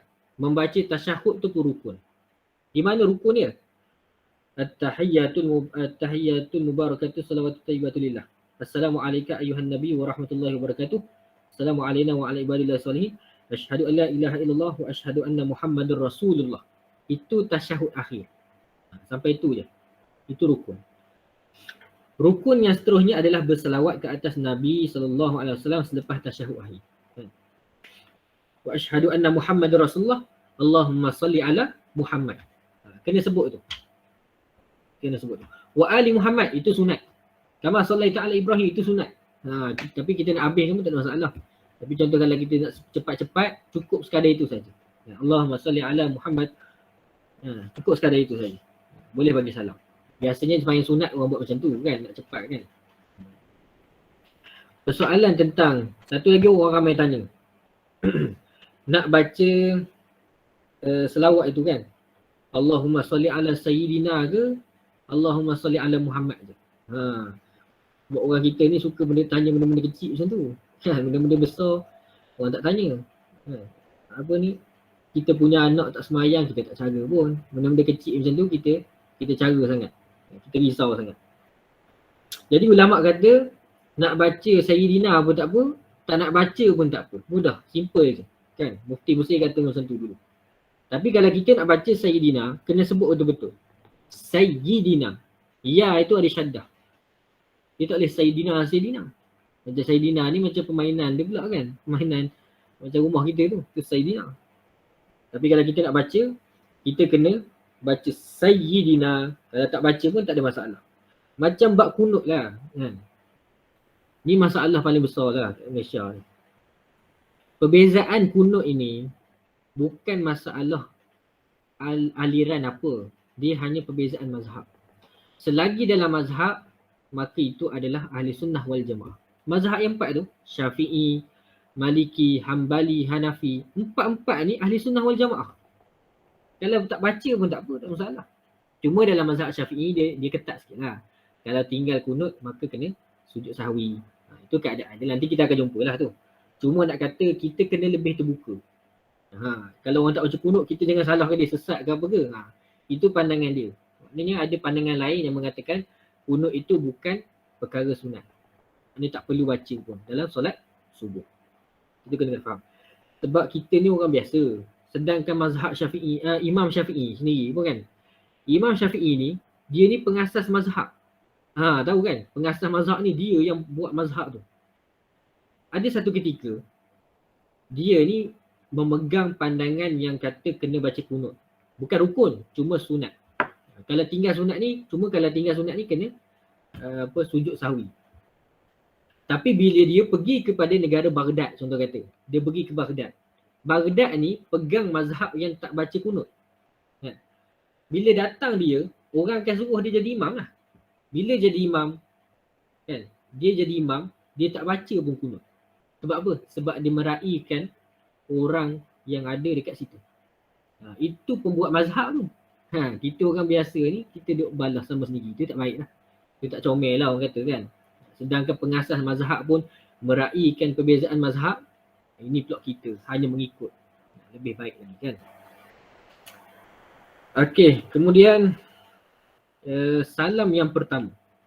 Lepas kunut, tadi isu kunut lah kan. Sebelum kita sebut isu kunut tadi, isu selawat.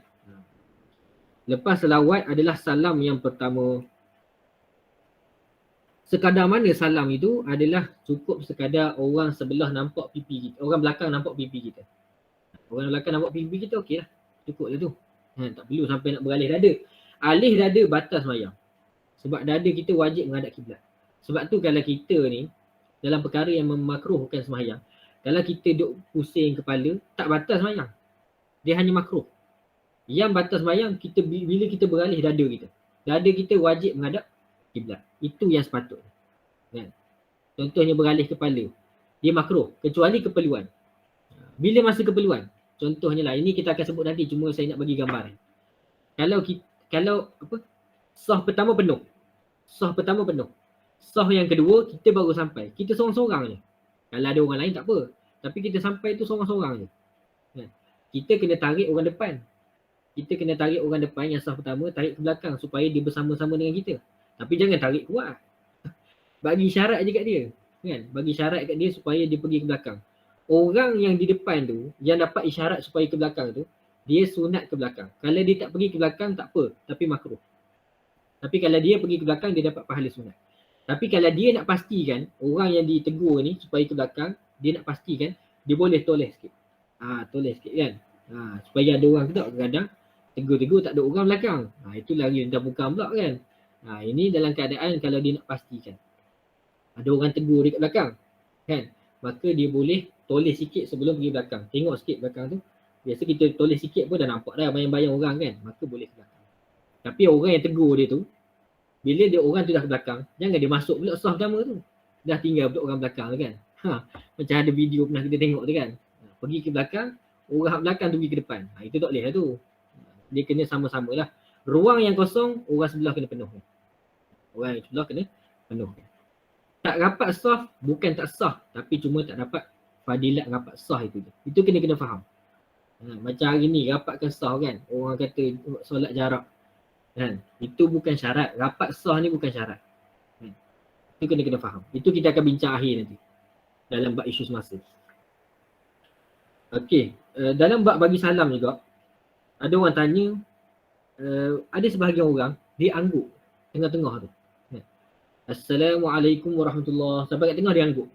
Assalamualaikum warahmatullahi. Macam mana hukumnya? Benda tu tak disuruh pun. Kalau dia buat makruh. Benda tu tak disuruh. Tapi kalau dia Assalamualaikum warahmatullahi, dia tunduk sikit. Itu boleh. Tunduk sikit itu menandakan dia tawaduk. Dia menghormati. Kan? Dia menghormati Tuhan di depannya.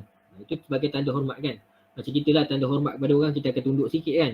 Macam tu juga dengan waktu bagi salam. Jadi bila sampai tengah tu kita tunduk sikit. Tapi jangan hangguk macam tu. Itu dah jadi lain dia tu, jadi makruh dia tu. Tapi dia tak batal lah kalau hangguk dia tu. Cuma dia jadi perkara yang buat tanpa nas lah. Dan kita sebagai makmum boleh kita bagi salam selepas imam bagi salam yang pertama.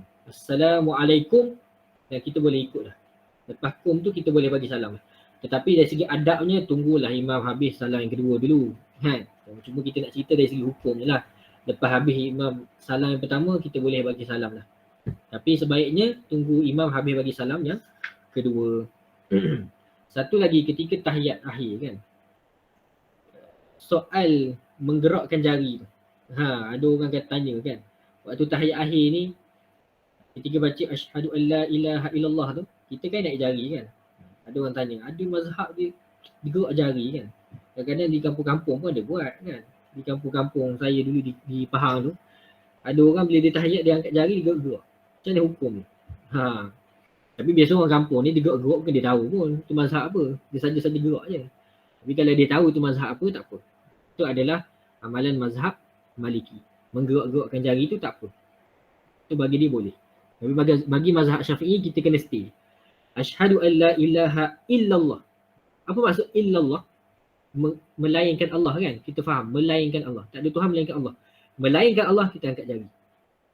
Genggam jari kita. Ada ulama' kata ibu jari ni kena letak dekat sebelah. Ada ulama' kata ibu jari ni kena letak dekat jari yang kita dah lipat ni. Bila kita bangun untuk tahiyat kan, mazhab Syafi'i kata kita dah kena siap-siap sedia dah. Genggam dah jari macam tu. Kan? Sedia dah. At-tahiyyatul mubarakatuh tu kita dah mula dah genggam jari. Tapi bagi mazhab yang lain dia kata tak apa. Daripada awal tu buat macam biasa pun tak apa. Bila sampai je syahadah tu baru angkat. Tapi bagi mazhab Syafi'i sunat daripada awal dah kita genggam. Sampai je asyhadu an la ilaha illallah kita angkat. Itu dalam bab sunat nanti lah, cuma nak cerita gambaran. Okey, rukun yang terakhir iaitu rukun yang ke-13. Melakukan semua rukun mengikut turutan. Maknanya daripada takbir sehinggalah habis itu, semuanya kita kena ikut dia punya kedudukan dia. Sebab apa? Sebab tidak ada dalil yang kata kena ikut betul-betul. Cumanya atas perbuatan Nabi. Dan ghalibnya memang daripada zaman Nabi sampai zaman ulama' ke, zaman tabi'in ke, zaman ulama', zaman Imam Nawawi ke, zaman Syekh Daud Fatani kan, penulis kitab Minyatul Musalli ni pun, itulah amalan dia. Maka kita tak boleh nak letak tahiyat akhir dulu ke kan. Dalam itu je, 13 itu je rukun sembahyang. Kalau kita tinggal salah satu, maka tak sah sembahyang kita. Ada pun dalam keadaan tertentu. Dalam keadaan contohnya, ada orang salah faham. Saya cerita direct lah, cerita tentang salah faham orang. Contohnya tahiyat awal. Ramai orang ingat tahiyat awal tu rukun. Itu masalah. Yang ni kita akan cerita dalam sunat-sunat. Cuma nak bagi gambaran supaya kita faham, tahiyat awal tu bukan rukun. Dia adalah sunat. Kalau dah berdiri, jangan duduk balik. Batal. Kalau kita dah sujud, kita terbangun sikit belum berdiri lagi, kita boleh duduk balik. Tapi kalau kita dah sempurna berdiri ataupun dah hampir berdiri, maka tak perlu lagi kita duduk. Kita duduk batal dia punya sembahyang. Itu kena faham. Itu dalam bab sunat sembahyang tu. Kita akan tengok pada hari esok. Terus dia